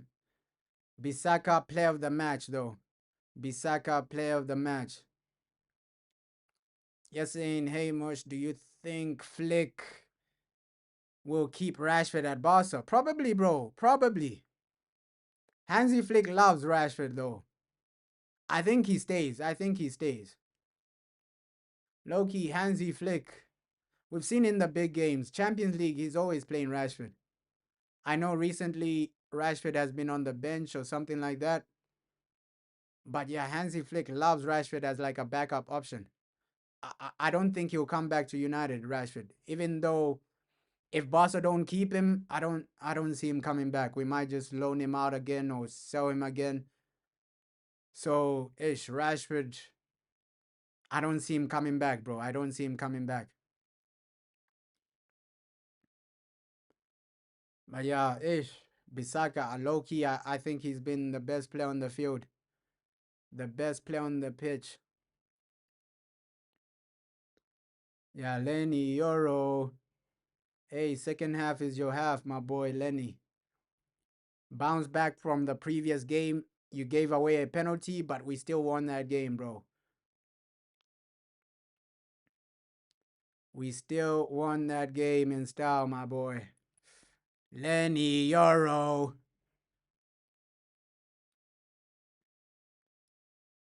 Oh, come on. Halftime, bro. Halftime. I think we need to just recoup and just focus on scoring a goal in the second half. Right? It's almost halftime. If we don't get a goal in the next few minutes, then the team talk just has to be about, yo, attack and create. Oh, Lamens slipping. The team talk just has to be, yo, create and attack. You're saying if Rashford comes back, he will stay at the reserves. I don't even think he will come back. I think he has options, bro. He has options. Apparently Bayern were looking at him. Teams like PSG were looking at him. So if Rashford doesn't stay at Barca, he has options, bro. He has options. So I don't see him coming back, staying on the reserves. But yeah, that's most likely the situation. If Rashford does come back and if we fail to get rid of him, we know the situation between Ruben Amorim and Rashford. They don't really fancy each other, right? Amorim, Rashford, they don't. So I don't see Rashford coming back, bro. I don't see even in the reserves. I don't see a situation like that happening. Yeah, but credit to Bissaka, man. Credit to Bissaka. One Bissaka. The boy has been probably one of the most outstanding players on the field. Because the way he's defending, without Bissaka, we probably get something out of this game. We probably have a goal without one Bissaka defending like the way he is.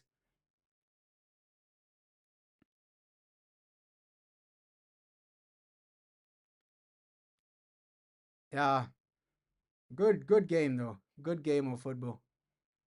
Good game of football, man. Good game of football. I say I feel like the goal is coming. We're controlling the tempo. It's just end product, bro. Final third. Better passing is needed. Better creation is needed. But if you'd analyze like that first half, looks like it's almost halftime. If you're gonna analyze that first half, we didn't start extremely well, but then we started controlling the game after like the 25th minute, started controlling. Bisaka outstanding. So if you just analyze the first half, without one Bisaka, we probably get a goal. Because there were moments where one Bisaka was making vital challenges, vital headers as well, vital interceptions, bro. So it hasn't been the worst half of football, but it can be better, bro. It can be better with a goal. It could have been better with a goal. That's what we're lacking. The goal is what we're lacking, bro. If you can go there, second half, obviously they added like 4 minutes, right? But it doesn't look like we're gonna score in the first half. But second half, the mentality should be, okay, first let's focus on subbing off Aiden Heaven because the guy is on a yellow. Second, let's just focus on just getting that first goal.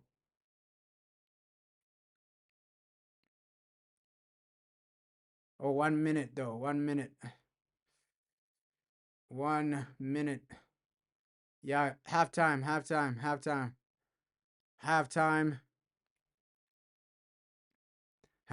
though. Halftime. United, second half. We know what we need to do, bro. We know what we need to do. Get a goal. That should be the mindset for the first half, for the second half. First half, Bisaka, I think he was the player of that game because he really dictated what was going on. I think Wan Bisaka really dictated that first half of football, bro. Because without his challenges, we probably have a goal. We're probably 1-0 up. So I'll give it to Bisaka as player of that game. I think offensively we can do way better. We can create better chances. But yeah, it wasn't the worst first half of football, bro. It wasn't the worst. It wasn't the best start, but at least towards like the later stages of that half, you started controlling, you started creating opportunities, you started getting into their final third. And we saw Umbuemo, what a shot by him, right? He had a massive moment. Umbuemo, I think even Zersky had a massive moment. Like Bruno had another good moment as well. So it's not like we've had no chances. We've had some chances, but overall, we need to do better. We need to do better offensively second half, bro. That should be the mindset. Looks like Mason Mount is warming up. We saw a situation where Lenny Euro is warming up. He might come on just because, our boy Aiden Heaven has a yellow card. So I see Ruben Amorim just removing Aiden out of the situation. But yeah, Diego Dalot was a bit quiet today, bro. I won't even lie. Diego Dalot was a bit quiet in that first half. I think in moments Ahmad was up and down. But yeah, we just need more from our wingbacks.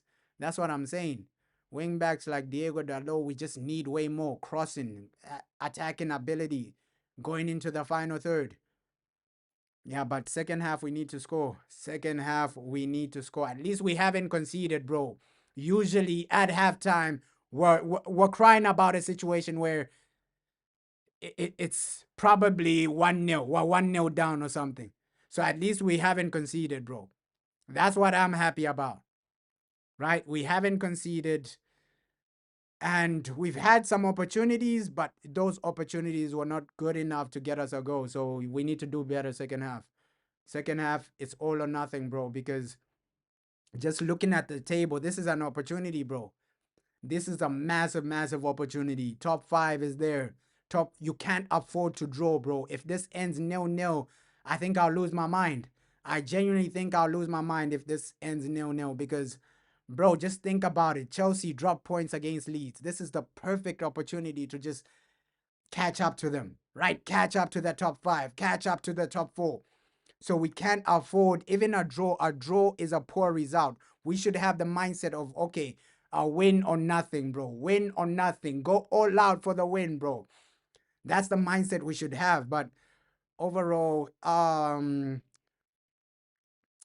let's see. I think we just need to do better offensively. Offensively in the final third, you can see in some moments the passing is a bit sloppy, right? That's the frustration with Man United. When you get to that final third, either you lose the ball or the passing is sloppy.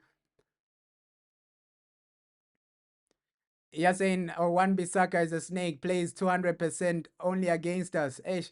But he had a good performance, though. He had a good performance. Loki, he wants to prove himself, man. I get it. I kind of get it. Most players, they turn up against their old club. They tend to do that. They tend to try and prove themselves. But I can't even hate on Wan Bissaka because low-key, he wanted to stay at Man United. It's not like he left Man United the way Jadon Sancho is leaving Man United. Like Jadon, he's doing social media things, saying, oh, freedom, things like that. Wan Bissaka just left humble way of leaving, bro. He wasn't too noisy. He just left the way he left. Looks like Eric Ten Hag didn't really fancy him, and then he left, bro. So I have no problems with Wan Bissaka, bro. I have no problems with Wan Bissaka, but I don't want him performing against us. I genuinely don't want the man performing against us, but we need to win, bro. We need to win. This is now or never, bro. This is now or never.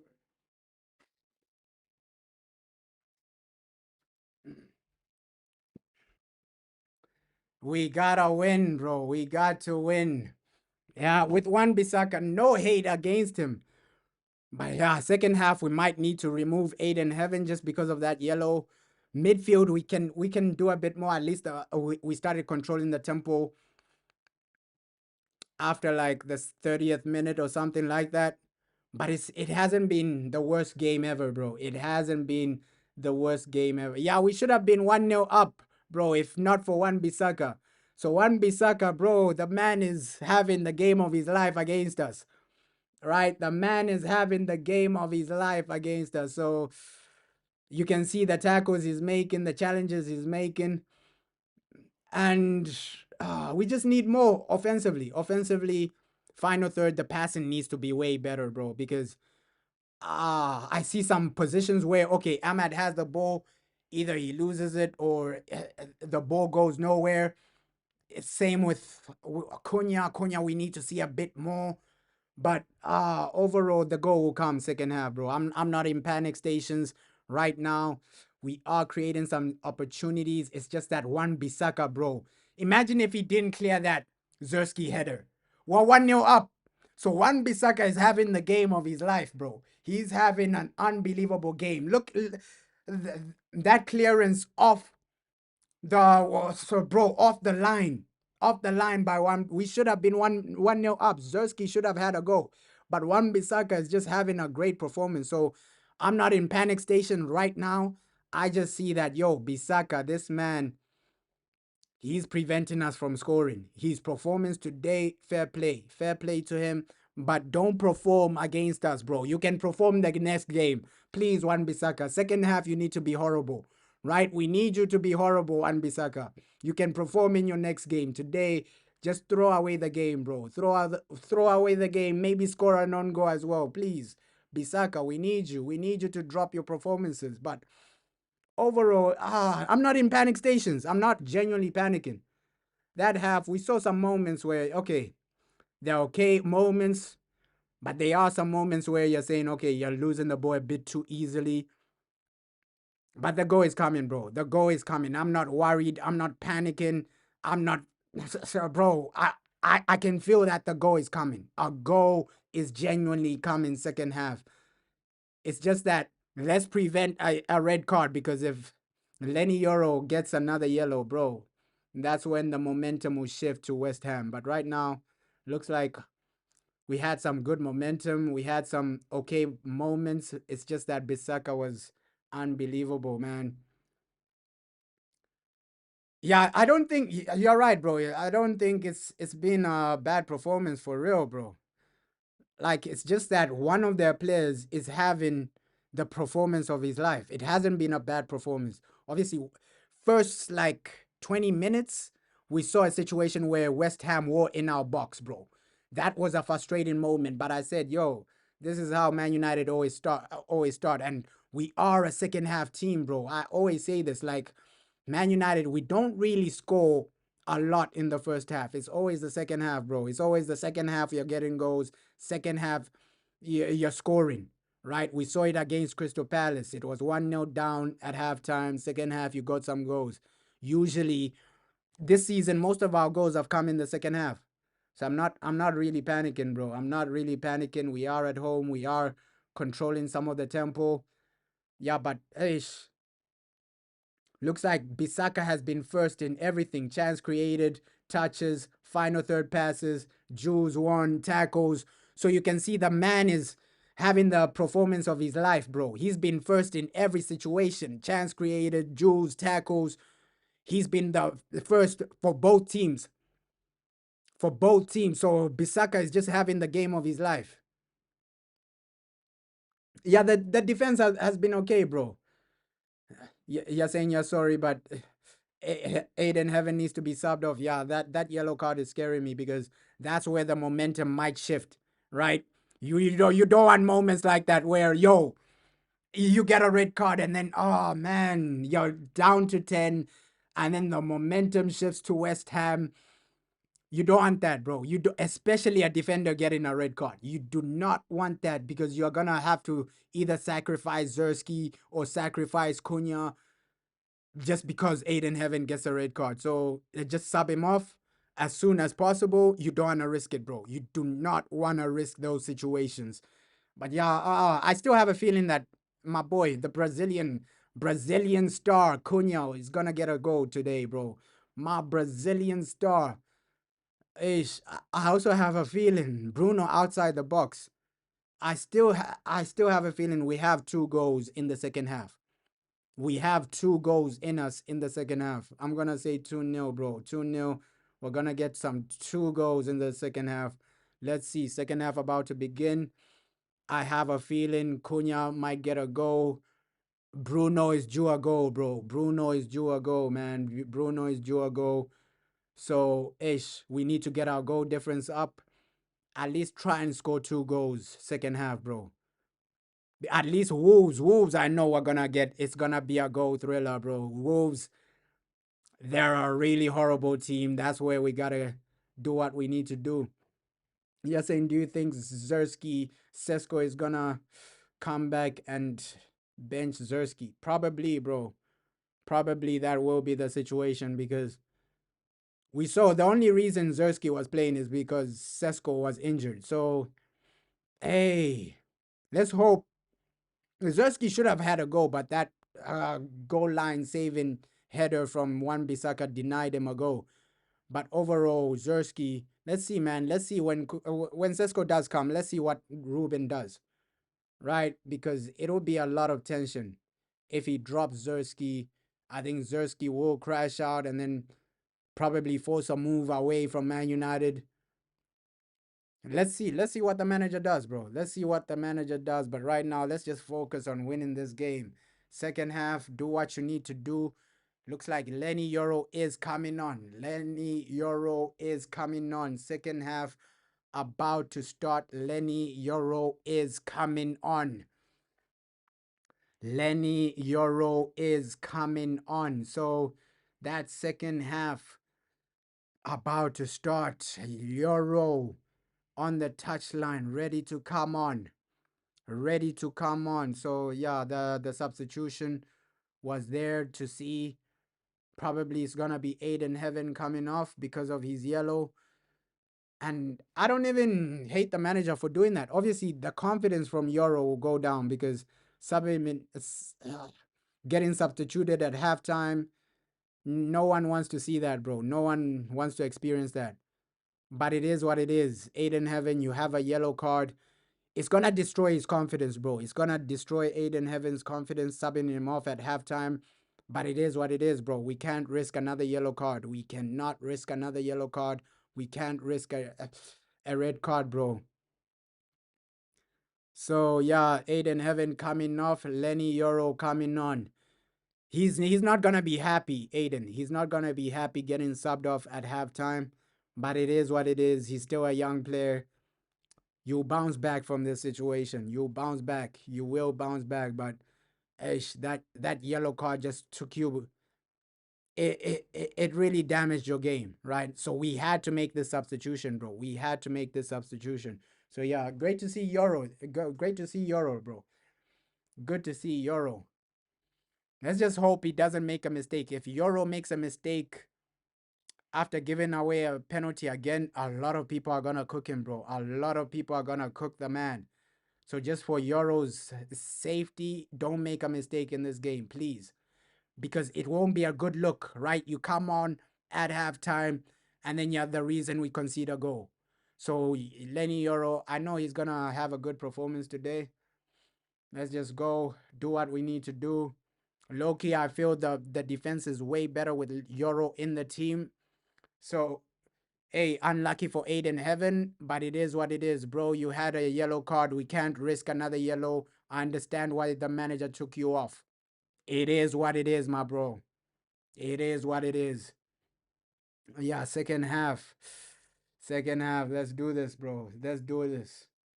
Let's actually do this. Yeah, bro, he has a yellow. He has a yellow, so he can't even complain that I'm being subbed off at halftime. You're a defender, getting a yellow in a tight game like this, it can really damage us, bro. It can really, really damage us. So I agree. Euro on. Let's do this. Second half. Score a goal, Manchester United. Please. Please, please, please, my boys.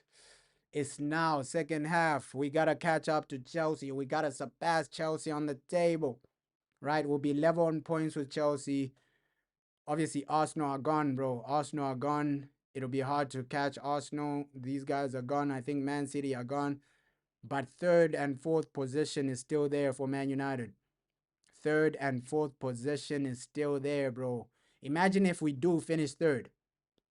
That would be crazy because after that Grimsby game, I think everybody thought our season was going to be a nightmare. But now we're still in a top four conversation, bro. Imagine if we finish third. Because third place is still a conversation. Fourth place is still a conversation. If you win this game, bro, you're level on points with Chelsea, a team that are fourth. So fourth place is still a conversation, bro. It's still a conversation, but second half, let's do this, man. Let's do this. Let's do this. It's about how you turn up. It's about how you show up. It's about getting goals, bro. This half is just about getting goals, bro. We gotta win this at any cost. Whether you get it set pieces, this or that. Let's go, man. Let's go. Let's go. This is Manchester United, bro. This is Manchester United. We can do this. Yeah, we can do this. Second half. Let's go. But of course, Aiden Heaven won't be happy with getting substituted, but I don't think it's going to affect him mentally, bro. He's still a young player. Obviously, he's still happy that he got 45 minutes, right? Most young players, especially if you're a defender, you're happy that, oh, at least I got 45 minutes, right? At least I got 45 minutes. And it's not like, hey, they subbed him off for no reason. You had a yellow card, my bro.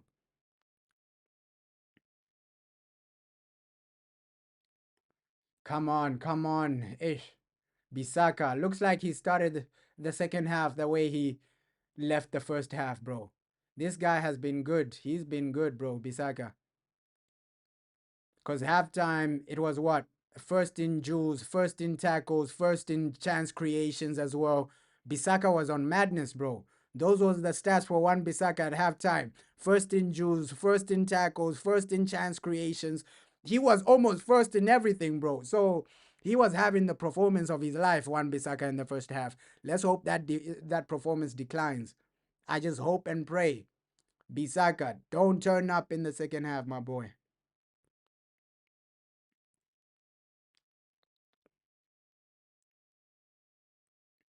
Diego. I want to see more offensively from Diego because he is a wing back, bro. Wing back, you're supposed to support in attack, bro. Not just defending. You're supposed to support in attack, cross the ball, things like that. That's the job of a wing back, right? Cross the ball, help offensively. That's what I want to see way more second half with Diego Dalot. Just help the attack, bro. Help the attack, especially when we are controlling the game, controlling the ball, having the possession. You're free to go a bit forward. Diego Dalot, you're free to go a bit forward. Go, move a bit forward, create, right? Cross the ball, things like that. Help the attack. You're a wing back, bro.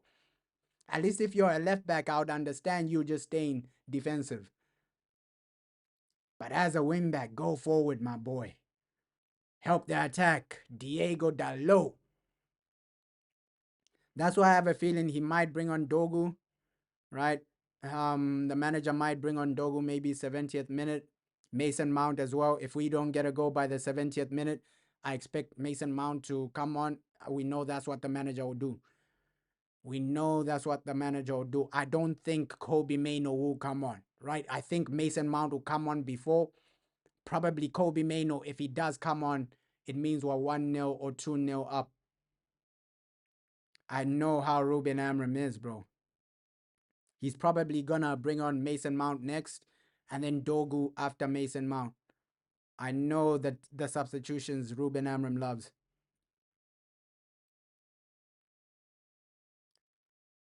Yeah, come on, boys. We're still searching for that goal. But look at this. Cunha, you can see why he's dropping deep, though. He wants more of the ball. He wants more of the ball. He genuinely wants more of the ball. Come on, boys. Come on, boys. And Mazraoui. Hey, that was, bro. That was a great opportunity. Great opportunity. Mazraoui, just with that run, Mazraoui as well. And then the flick from Zersky. Unlucky that Mbeumo didn't get to the ball. The flick from Zersky, the run from Mazraoui. We're attacking. We are attacking. It's just that, West Ham, the defensive foundation has been so good today. I can't even lie. That defensive foundation from West Ham, it's like they're tackling, they're getting into great positions before we get a shot off. Every time we're in their final third, they intercept the pass. So, West Ham, I can't even lie, they've been good defensively. They have been good defensively, bro. They're nullifying us in some moments. Bro, that's the thing with Diego Dalot. The man doesn't think. Just passing anyhow, anyway. Come on, Diego.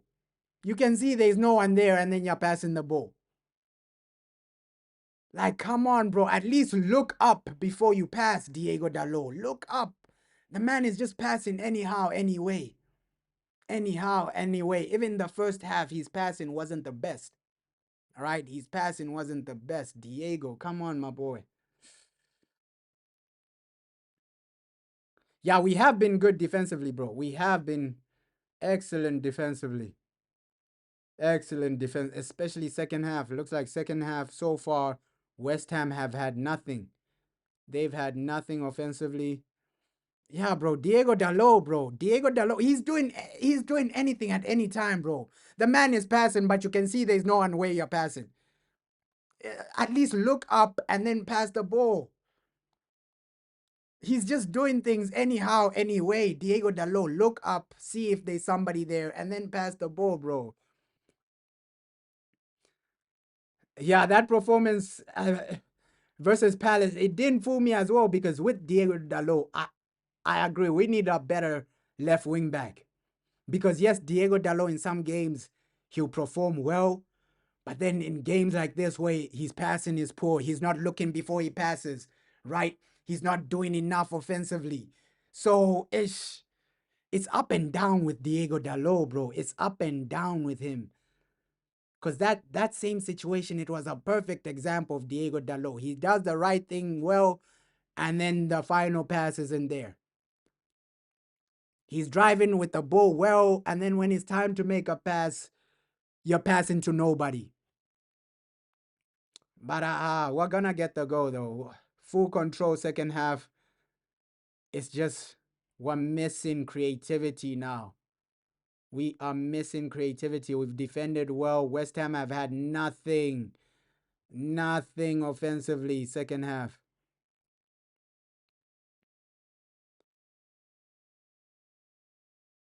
Oh, but yeah, low key, they've been situations where Mbuemo has been bullied off the ball, bro. Even in the first half, those situations where they're just budging him off the ball, bullying him off the ball. You can see, bro, the Premier League is physical. It is physical, man. It is physical. That's why I think low key that mindset of okay, prem proven players, it is a thing, but sometimes it's not a thing. I just think you need to be physical in the Premier League, a bit physical, bro. You need to be a bit physical because we've seen some attackers where they're not physical enough and then they flop. That's why physicality is a thing if you're gonna be a Premier League attacking player, bro. Because a lot of defenders in the Premier League, they are physical. They'll shove you off. It's a physical game, the Premier League. It's a physical game, bro. So low key, yo, I think I'm not saying physicality is all you need, but I'm just saying you have to have a bit of physicality to your game. A bit of physicality to your game, bro. Cause low key, that's the only reason I think with JJ Gabriel, if you start him right now, they'll be bullying him. His body isn't ready for Premier League. Like the physicality of the Premier League, his body isn't ready. That's why I'm saying, okay, maybe just make him a bench player, bring him off the bench, things like that. But right now, his body isn't ready for Premier League, bro. He'll be getting bullied by these Premier League defenders. Low key, as an attacker in the Premier League, you need some type of physicality.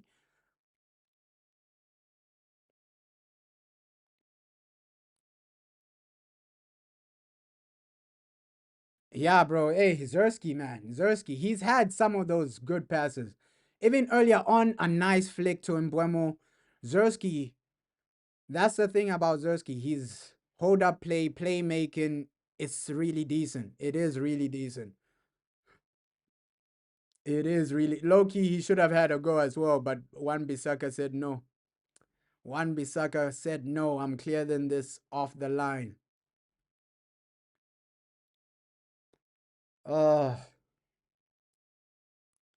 Yeah, these set pieces might be the way in.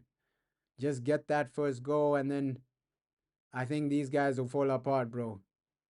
Like right now, we can see what West Ham are doing. They're just defending. But I have a feeling if we do get a goal, they'll be forced to attack. Because it looks like they're playing for a draw right now, West Ham. West Ham are playing for a draw. I think they'll be comfortable with a draw. That's why they're just defending. I think if you get that first goal, they'll be forced to play out, bro. That's why I say that first goal will create so much. We should have gotten more. Luke Shaw over the bar. My boy Luke. My boy Luke. My boy Luke Skywalker. Luke Shaw, please, man. Ish. Over the bar, but it was offside, though. It was offside. That first goal creates so much for us because it'll just allow West Ham to open the game up. They're going to open their whole game up once we get that first goal, bro.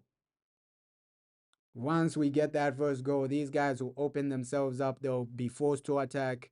And then I feel like that will open up a floodgate.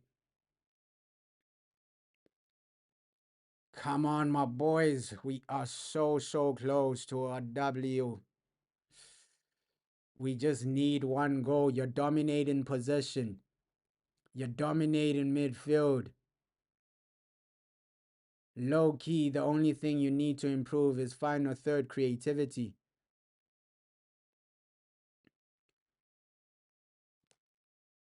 even defensively, that was West Ham's first shot in a long time, bro. Defensively, we've been good as well. That was West Ham's first shot in a long, long time. These guys haven't been getting shots like that, bro. So for us, we need a goal, man. We need a goal. The longer time passes, and with United, I low-key know how United are, bro. I low-key know how United are. Final 80 minutes, final 70 minutes, that's when we're trying to score. We need to score now, bro. Don't leave it to the final minutes. Yeah, are we gonna be affected by AFCON? Cause oh my God, the Diego, bro, the Diego. Oh my God, oh my God, oh my God, the Diego.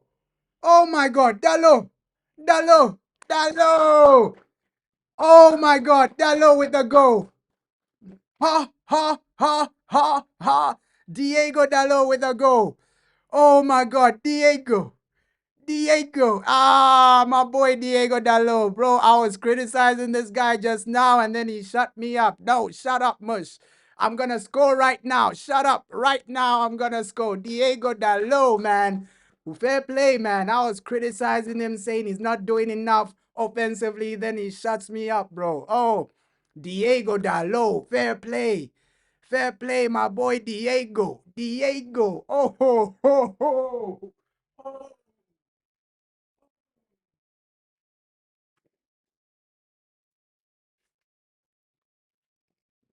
Oh man, oh man. Yeah, bro, the guy shut me up. The guy shut me up. Diego Dalo. I was criticizing him, saying, why you passing like this? Fair play. And then he shuts me up. Diego Dalo. Hey, fair play. What a goal, man. Good goal, man. He shuts me up, bro. He shuts me up. No, stop criticizing me. I'm gonna score right now. Fair play to Diego Dalo, bro. Fair play to Diego Dalo. Yeah, his first goal this season as well. Fantastic, bro. Fantastic. The man shut me up, bro. I was criticizing him. Yo, why are you passing like this? Why are you not attacking more? Fair play, Diego Dalo.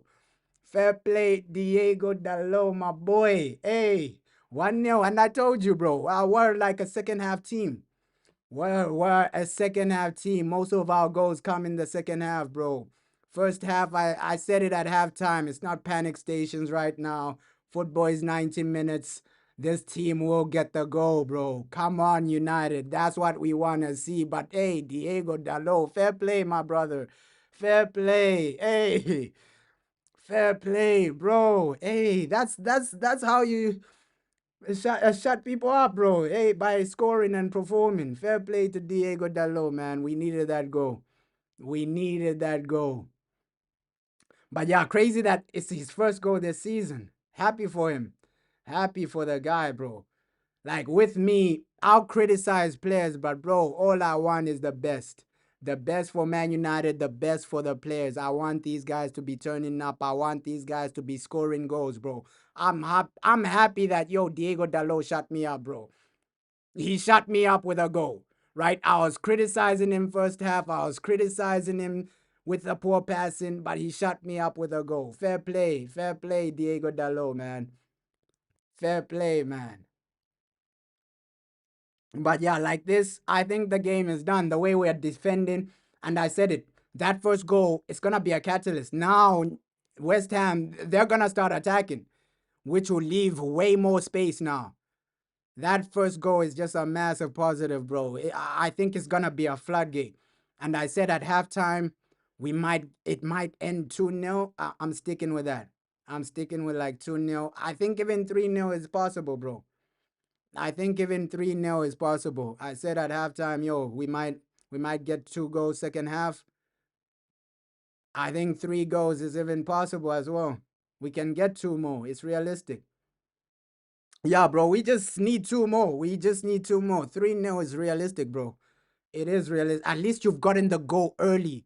The thing with United is like, bro, We're trying to get the goal in the 80th minute. It's still 0-0, 80th minute. At least now it's early. You're comfortable. Now you're still controlling the game. You're not falling apart defensively. You're not making defensive mistakes. It's way better, bro. It is way, way better. But fair play to Diego. Hey, fair play, my boy Diego Dalot. Diego. My boy Diego Dalot. But yeah, Luke Shaw has been good, bro. I won't even lie. Defensively, he's reading everything.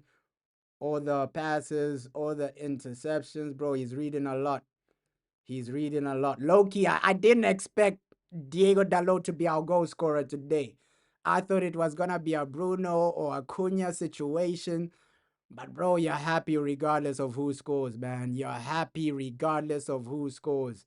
Like, you're smiling, you're happy regardless of who it is.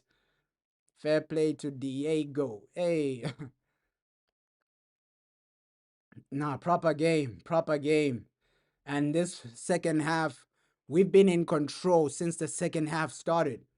It's like West Ham, they're not seeing the ball, right?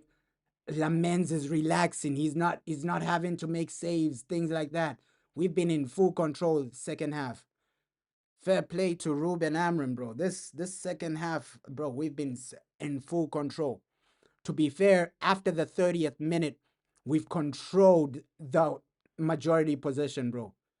Controlling majority possession, the midfield looks comfortable, the defense looks comfortable. It was just that, okay, first half, you're lacking a goal, but now you have that goal, bro. Now you have that goal. So, hey, we're doing what we need to do, man. Great setup, the way, and now you can see they're a bit more comfortable with that goal.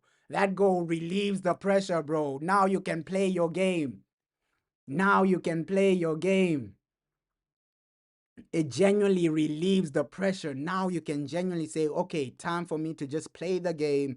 Time for me to just perform how I need to perform. Now, fair play to Diego. But yeah, Bisaka had a great performance. Without Bisaka, it's 2-0, bro. Without Bisaka, it's 2-0. So this was a good performance by Man United. Dominated majority of the game. You got the goal at a right time. Let's just get way more, right? Let's just get 2 or even 3. If you can get 3 more, that would be amazing. But let's try get 1 or 2 more goals because we can still see the Premier League table. Our goal difference is only +2. So we need to get that up a bit more, bro. Get the goal difference up a bit more. Games like this, especially like this, where you're full of confidence, you can still get another goal. You're full of confidence. You're controlling the game, controlling the tempo. You're getting into the right spaces. Like, these are the games to raise your goal difference, bro. Yeah, let's win. That is the main mindset. That is the main mindset. Winning comes first, but also just try raise your goal difference, bro. Now, hey, get more goals, man. Get more goals, Man United. Get more goals. Because the only reason Chelsea are above us right now is only because of goal difference. Right now, we're 5th. If the game ends like this, we're 5th, but Chelsea are above us because of goal difference. So you can see that that's a situation we need to improve ourselves on. Yeah, bro, Lamens is relaxing, bro. Our goalkeeper is relaxing, bro. He's on a holiday right now. Lamens is on a holiday. The man is relaxing. We're defending extremely well, controlling the tempo. This man is on a holiday, just relaxing, laying back. Lamens is really relaxing. So you can see we're dominating this game. And I said it earlier, bro. Dogu is coming on. I know Ruben Amorim extremely well, bro. I said it. Either he's gonna bring on Dogu or Mason Mount. I know our manager, bro. I know the subs he loves. I had a feeling he was gonna bring on Dogu. I said it earlier, bro. Either he's gonna bring on Dogu or Mason Mount. I know how Ruben Amorim is, bro.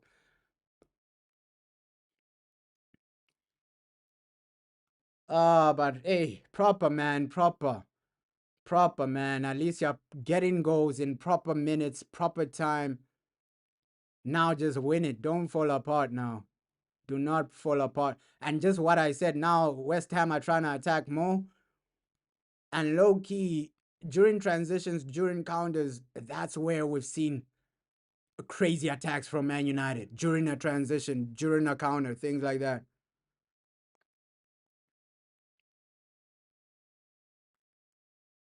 Yo, Dogu on for Dalot. I knew that was gonna be the substitution, bro. But fair play to Diego. What a goal, my boy. What a goal. Fair play to Diego Dalot. The man turned up with a vital goal. It just made us relax a bit more, bro.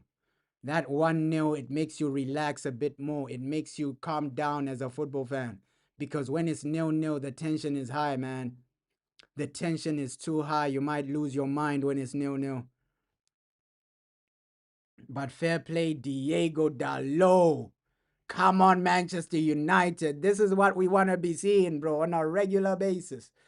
Hey, Dogu with a headband now. Hey, Dogu rocking a headband. Dogu rocking a headband. And low key, I think United should keep Kobe Mano. If you have a bench player like Kobe Mano, that's what top teams have, bro. Because I remember a moment where Phil Foden was a bench player for Man City, bro. Top teams, they have situations like that. They have situations like that.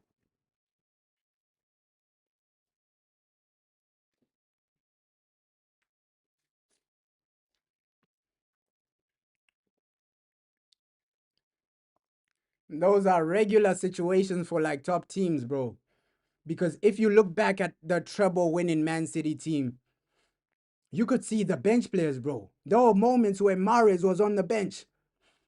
So I think, even keeping Kobe, it wouldn't be too bad. Obviously, as Kobe Mano, he doesn't want to be a bench player, right? He wants to be starting, so probably he'll force a move out. But hey, I wish him luck, man. I wish him luck. If he does leave Man United, I wish him luck. Let's just see the midfielders we bring in, bro. Let's just see the midfielders we bring in. But proper game from Manchester United. Dogu rocking the headband, bro. Hey, hey. Yeah, hey, Dogu, make sure you score, my boy. Make sure you score too, my boy. Yeah, we're relaxing now, bro. But we need to score another goal. We need to score another goal. We've seen so many times in Premier League football where, okay, you think you're comfortable and then the other team equalize. We've seen those moments too many times, bro. You think you're comfortable, you think you're winning, and then the other team equalize. So we need a second goal. We need a second goal just to wrap up the game. Wrap it up. Wrap it up. Wrap it up with a second goal. Because once that 2-0 goes in, I don't see West Ham getting 2 goals, bro.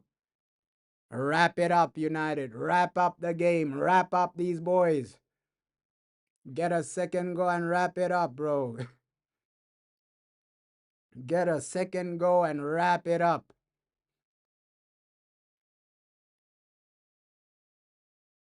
Nah, fair play to Manchester United. Like you went in here, dominated, got the goal at a crucial time, and now you're winning, which is the most important thing. You're catching up to Chelsea. You're catching up to the top 4. That's the most important thing, bro. But don't concede, please, guys. Please. Please, guys. Please, guys. Do not concede. But I'm still calm, bro. This defense, especially like Luke Shaw. Luke Shaw has been okay. Luke Shaw has been good. Mazraoui as well. Like the drive, the way he drives with the ball, Mazraoui carries the ball, even intercepting, things like that, reading the game. And even Lenny Yoro, since he's come on, just intercepting, things like that. So our defense has looked comfortable, man. That's where you gotta just give them credit. I think as football fans, we don't give defenders too much credit. When we win, we're always praising like attacking players and players that score, but sometimes you gotta give the credit to the defenders as well, man. Yeah, but hey, this is proper, man. Proper, proper, proper. Proper. And my boy Lamens, let's give him a clean sheet, bro. Let's give my boy Lamens a clean sheet. He's been relaxing majority of the game. We're defending well. Let's give my boy a clean sheet, bro. Let's give my boy a clean sheet. But with Cass, I think these are the moments you might need to take him off, because we know he gasses out around the 80th minute. He gets tired, bro. He does get tired. And which is normal, bro. Which is normal with his age, like Cass. It's normal for him to get tired, gas out in the midfield. Oh, bro, we could have, that should have low key been 2-0. That should have low key been 2-0. We should have done way better in that situation. Great pass there to find Mbuemo. Mbuemo was 1-on-1. He was looking for like a penalty situation, but I think Mbuemo, you should have kept going, bro. You should have kept going. You fell down too easy. You fell down too easy. I think if he keeps going, he gets the shot off, and that shot eventually you curl it into the net. I think he fell too easily, Mbuemo. He fell too easily. He fell too easily, Mbuemo.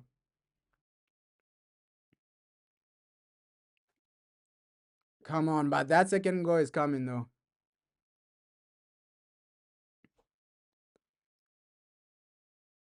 Yeah, but the replay, it clearly showed that, yo, Tosin, he pulled out of the challenge. He didn't really touch Mbuemo too much.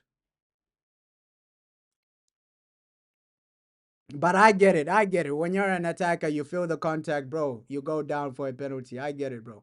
I get it. A lot of players do that. Especially attacking players, bro. They do that on a regular basis. Oh, I feel the contact. Let me go down, try and win my team a penalty. It's not shameless, bro. It's just being smart. Yeah, I also feel like that second goal is coming. That second goal is coming. 15 minutes left of this game. We have been the better team by far. And hey, glory, glory, Manchester United. Glory, glory, Manchester United. We've been praying for goals. We've been praying for wins. And now today looks like we might go home with the 3 points, taking the 3 points from West Ham, catching up with teams like Chelsea.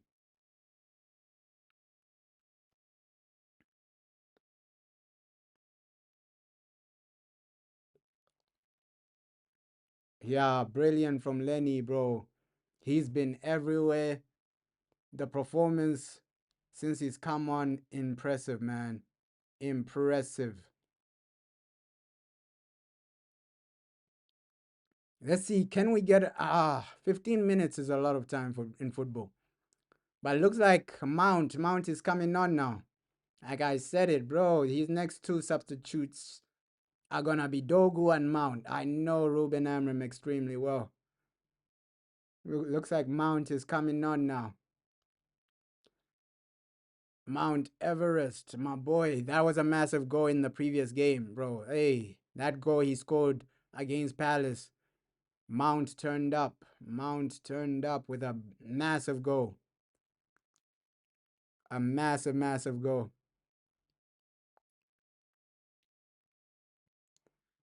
But yeah, we didn't see too much of Cunha today. But it's understood, bro. He's coming back from like an injury, things like that. So it's understood why we haven't seen enough of Cunha. Like with Cunha, we know, yo, at his best, he's impressive.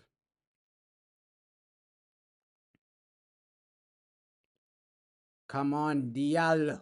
Diallo, my Ahmad. That's the thing. Every time we're in the final third, the passing. Boys, if you want to score a second goal, passing needs to improve. Come on, United. Passing. Final third passing needs to improve. But yeah, good A good game by Cunha. Okay game by Cunha. Okay game by Josh Ozerski. Looks like now we're playing without a striker. Let's see how that forms out. Maybe Buemo or Mount to go as the striker. So yeah, Cunha off, Zersky off. So now we're playing without a striker. So let's see in the final 15, 14 minutes who's gonna be the striker. Is it gonna be Mount, false 9, or maybe an Mbuemo false 9? We'll see. We'll see. But Joshua Zersky, his time is up today. Playing without a striker. Let's see how we play. Let's see how we play. Yeah, looks like it's Mbuemo. Mbuemo as the number 9. It is Mbuemo as the number 9. Mount in the number 10. Yeah, comfortable, man. Comfortable. Mount in the number 10. And then looks like Bruno is also in the number 10. Since Ugarte has come in, Bruno has gone a bit up in the number 10. So yeah, interesting. Maybe the manager is just testing this out final 13 minutes, because a lot of people have been telling him, yo, Bruno needs to play number 10. Bruno needs to play number 10. But now Bruno is playing next to Mason Mount and Mbuemo is the striker. Mbuemo is our striker right now. So let's see how in the final 10 minutes we attack like this.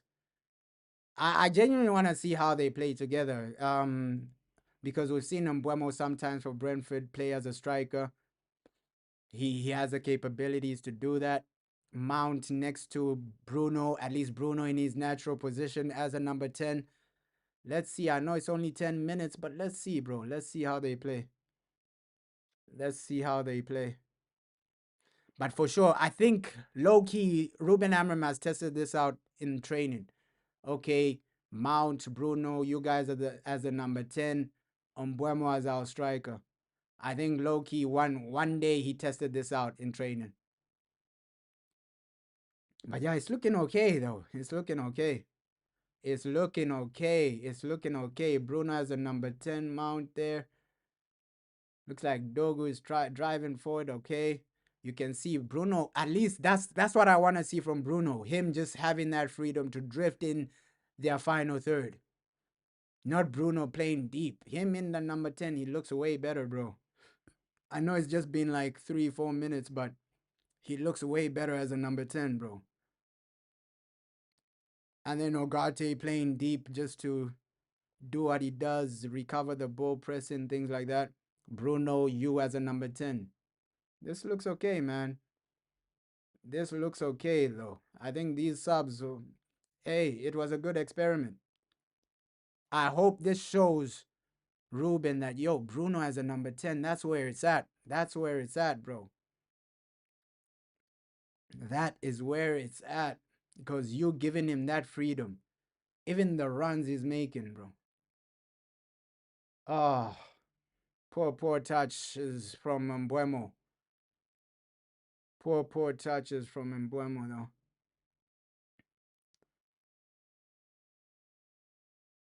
But this is proper, though. This is proper. Keeping the ball, although we're not creating clear cut opportunities, it's a good test, bro. It's a good test. Let's see, maybe first game of the FA Cup, try and play this front three. Mbuemo as the striker. Hey, Bruno in the number 10. It looks okay. It looks okay, man. It looks okay. Low key, we're not even losing the ball. We're not even losing the ball that much. Passing it well. Keeping possession. This is really impressive so far. Like, this is good, looking good, bro.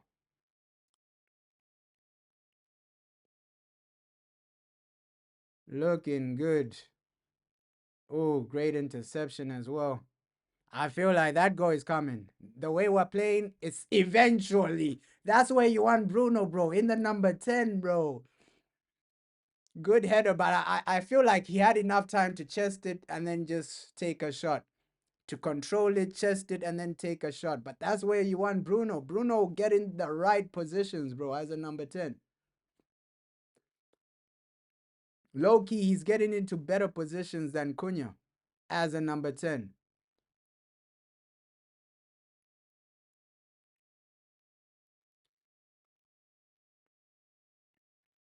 Fair play, fair enough. 8 more minutes. Do not concede, but the way we're playing right now, it's really good, bro. We're gonna get over the line for sure. I'll be shocked if West Ham score. And I'll be upset if they score an equalizer. And that's why in football, you gotta just get 2 goals to just secure the win. Secure the win. Anything can happen in football, bro. We've seen so many moments, and it won't be surprising if West Ham. Bro!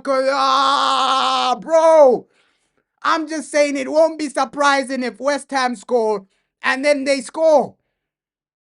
1-1.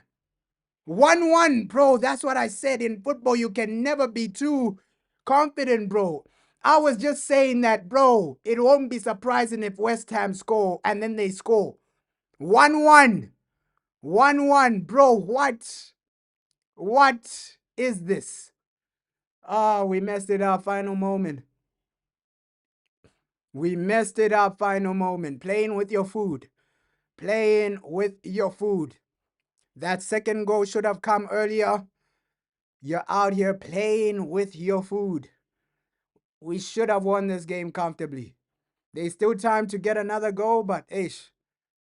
Playing with your food. You can never ever think the game is over. We were relaxing too much. We were relaxing too much, bro. 1-1. We were really relaxing too much. We thought the game was over. Passing it simple, keeping it simple. No, you need to be intensified for the second goal. Instead of trying to get the first goal, the second goal, we're keeping it simple, passing it simple. We're relaxing too much. Oh, man. That's disappointing. That is really disappointing. And that's football for you, bro. We've been the better team, but one moment, one corner, one lack of concentration during a corner, you concede. It's 1-1. That's football for you, bro. That's football for you. I don't think we've been horrible today. It's just one moment. You're failing to get the second goal. Oh, man. That's football. That's football in general. I think we've been unlucky, but you create your own luck by scoring the second goal. There's still time, bro. Yeah, bro. You did say you're scared, bro. You did say you're scared, and hey, we need a second goal now. Get the second goal. There's still time, bro. 5 minutes is enough. 5 minutes is enough, bro. Come on, United. Don't give us headaches like this. Do not give us one lack of concentration in one corner leads you to conceding. Oh.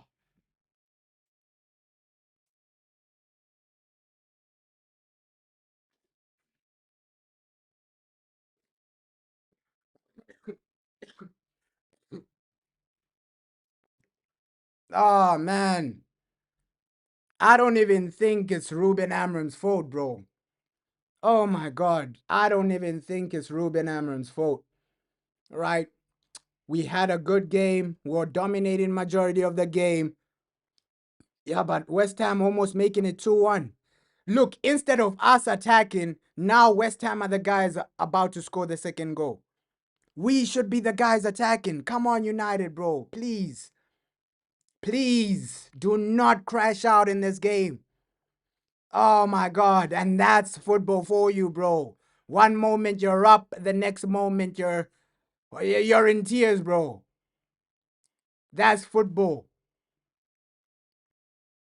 Oh man, I truly thought we were gonna win this. But knowing this team, they can't keep concentration for 90 minutes. One useless corner, you allow them to score, bro. Just defending your man. No one was defending the guy that scored. Defending your man, you're not defending. Yeah, West Ham are the guys attacking now, which is that's Man United, bro. That shows you Man United to the core, right? You are the better team for majority of the game, and now when it really means something, when you need to score, it's West Ham that are having more of the ball. Martinez on for sure. Martinez on for sure, bro. This situation has really given me a headache. Like genuinely, Man United conceding has really given me a headache, bro. And why does this team always do this to us? Why, oh why, oh why? You only had to defend properly for one corner. One corner. Just mark your man. You can't do that. Bro, I don't know why we can't really stay consistent. That's the thing about this team. And I said it when the game started. This team is a team of moments. There'll be a moment where they lose concentration and concede a goal. It's a team of moments, bro. How do you lose concentration when there are 10 minutes left? It was like 8 minutes left. 8 minutes left, you couldn't defend a corner, a basic corner, bro. A basic corner. And now with the defenders, bro, if the lit was there, I think we don't concede. I don't think we concede that. Because he is good with corners as well. And he would be marking the guy that scored. Nobody was marking him. Free shot. Bro, it's so frustrating. You're leading, you're doing this, you're almost over the line, and then you concede when it really matters. At least if you conceded maybe 45 minutes, then you have more time. You're conceding in the 80th minute, bro. That's damaging, bro. That's extremely damaging. Conceding in the 80th minute. That's at least if we conceded maybe 50 something minute, this or that. But 80th minute, you're damaging yourself, bro. You're damaging yourself by conceding that late. And now you've thrown a result away. Right? We could have been level on points with Chelsea. Fifth, this was there, bro. But the inconsistency keeps destroying you. The inconsistency keeps destroying Manchester United. Week in, week out, every single situation is a consistent underperforming moment. One moment you can't defend one corner. One basic corner, bro. One basic corner you can't defend. It's frustrating, bro. Situations like that, they'll make you lose your mind. 5 added minutes. Score in those 5 added minutes, please. Please score in those 5 added minutes. We have to catch up to Chelsea. Please. You can't throw away the game like this. One lack of concentration. Please, I'm begging these players. 5 minutes. These are important 5 minutes of your life. Just attack until you score. Important 5 minutes of your life. This team. Important 5 minutes of your life. Come on. Bro, this team will make you lose your mind. It'll make you lose your mind. Because I was literally saying, hey, 10 minutes until we win, and then they concede. Imagine that, bro. Imagine that. You couldn't defend for 10 minutes. 10 minutes. You couldn't defend for 10 minutes. Imagine that. Oh, man. We were 10 minutes away from a win. But one useless corner. You can't defend one useless corner. That's the inconsistencies with Manchester United, bro. Yeah, we need to score, bro, in the this added time. But look at the type of football they're playing, side to side. You're not gonna score like that, bro. Come on! Oh my God, Bruno Fernandes! You gotta score, my brother. My brother Bruno, you gotta score. My brother Bruno, you gotta score. That was the second goal waiting for us, calling us. You put it on target, it's 2-1. Because the goalkeeper is down, bro. The goalkeeper was down. You put it, the shot is on target, it's 2-1. The goalkeeper was down, bro. The goalkeeper was down, brother Bruno. Please, we need a goal. There's still time, though. There's still time, but ish. These are frustrating moments where you just fall apart with one corner. Ah, bro. I don't know what it is, bro. I don't know what it is. Is it because even with Altai Bindia, we're conceding goes through corners, but those were defensive errors.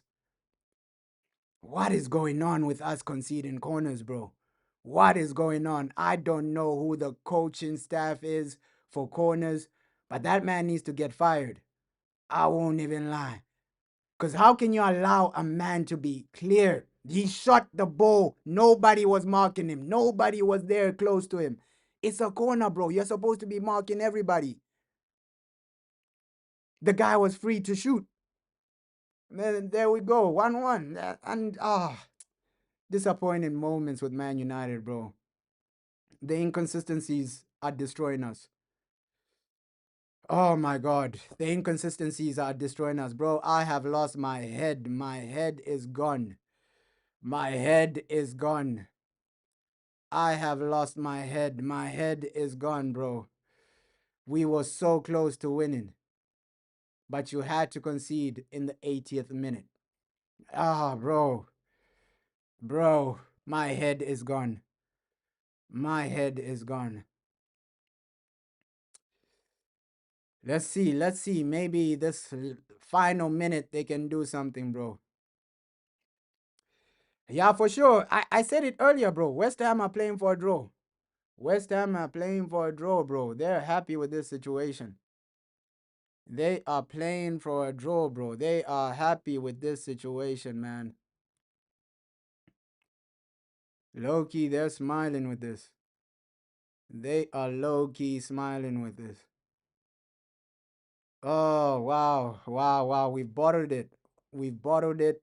Man United are becoming Spurs, bro. We've bottled it.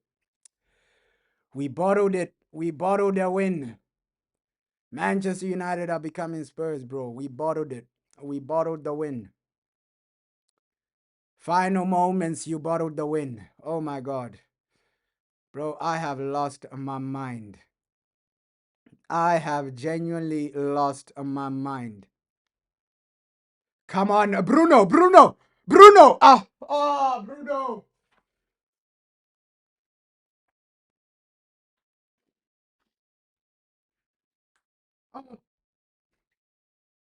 No, bro. No, bro. No, bro. This can't be happening to us.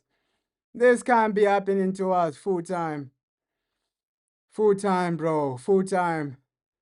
Full time. Full time. Ish. We bottled it. We bottled it. One corner you failed to defend. We bottled it. We bottled it, bro. We genuinely bottled it. Fair play to Diego Dalot for the goal. But then, hey, when it mattered, when you needed to defend, the players couldn't defend a simple corner. The guy that scored, bro, nobody was marking him. Nobody was marking him. It's really annoying, bro. It's really annoying. It's really annoying. You were so close. This win gets you closer to Chelsea. And now you've bottled it. You've bottled it. We were supposed to be fifth right now. We were supposed to be fifth right now, but then you bottled it. You bottled it like Tottenham. You bottled it like Tottenham. We should have been fifth right now, and now we're currently eighth. Eighth place. Same points as Liverpool, bro. We should have had the 3 points, man. Same points as Liverpool. Come on, guys. We bottled it. We bottled it. I'm also frustrated, bro. I'm losing my mind right now. I'm also frustrated. Like, that's the thing with United. Always bottling things. It's the mindset of these players as well. One dusty corner, one useless corner you can't defend. Useless corner, bro. You can't defend. And now, your good performance doesn't mean anything because you didn't win the game. You allowed them to score. You allowed us to bottle it. We should have been fifth. We should have been joined fourth, right? Next to Chelsea. We should have been on the same points as Chelsea right now. But these players, they decide to bottle it during a corner. Bottle jobs, bro. Bottle jobs. Bottle jobs, bro. And this is becoming the culture of these players, the mentality of these players. You wanna bottle it. Bottle jobs, bro. Bottle jobs. That was supposed to be a comfortable win, a comfortable result, a comfortable W for Manchester United. But no, these players, you wanna lose concentration and then you wanna bottle the result. It doesn't make sense to do that, bro. The one moment we were so close, bro, so close to 3 points. Less than 8 minutes. You can't defend for 8 minutes because these guys, when did they score? 80 something minute, bro. They scored 80 something minute. Oh my God, the bottle jobs. Man United are the new bottle jobs, right? Tottenham and United are just bottle jobs. 83rd minute. These guys scored in the 83rd minute, bro. Oh, bro, it's not good, bro. It's not good just to have mentality like this, falling apart like this. You keep messing up great opportunities.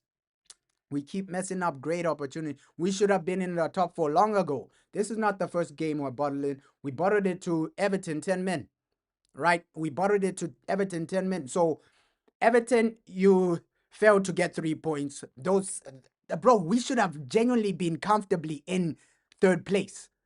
Third place. Genuinely, comfortably in third place. But these guys bottled it. Everton, 10 men, you bottled it. You can't score. Today, you got what? It was what? 7 minutes? These guys scored in the 83rd minute. Less than 10 minutes to go, you can't defend. You bottled it, bro. You bottled it. We should have been realistically above Aston Villa. Aston Villa are third now. We should have been above Villa because those points, those 3 points were supposed to get against Everton. You bottled it against 10 men. Today, you bottled 2 points. So those are 5 points this month we bottled. We've bottled 5 points this month. 5 points, bro. We should have been on the same points as Aston Villa. If you want to Everton, it's frustrating, bro. It's frustrating. I don't even want to think about these guys, bro, because we know the situation. Like United, please just go. I don't even know, bro. I don't even know. These players are too inconsistent. Let's see where we finish. Let's see what we do.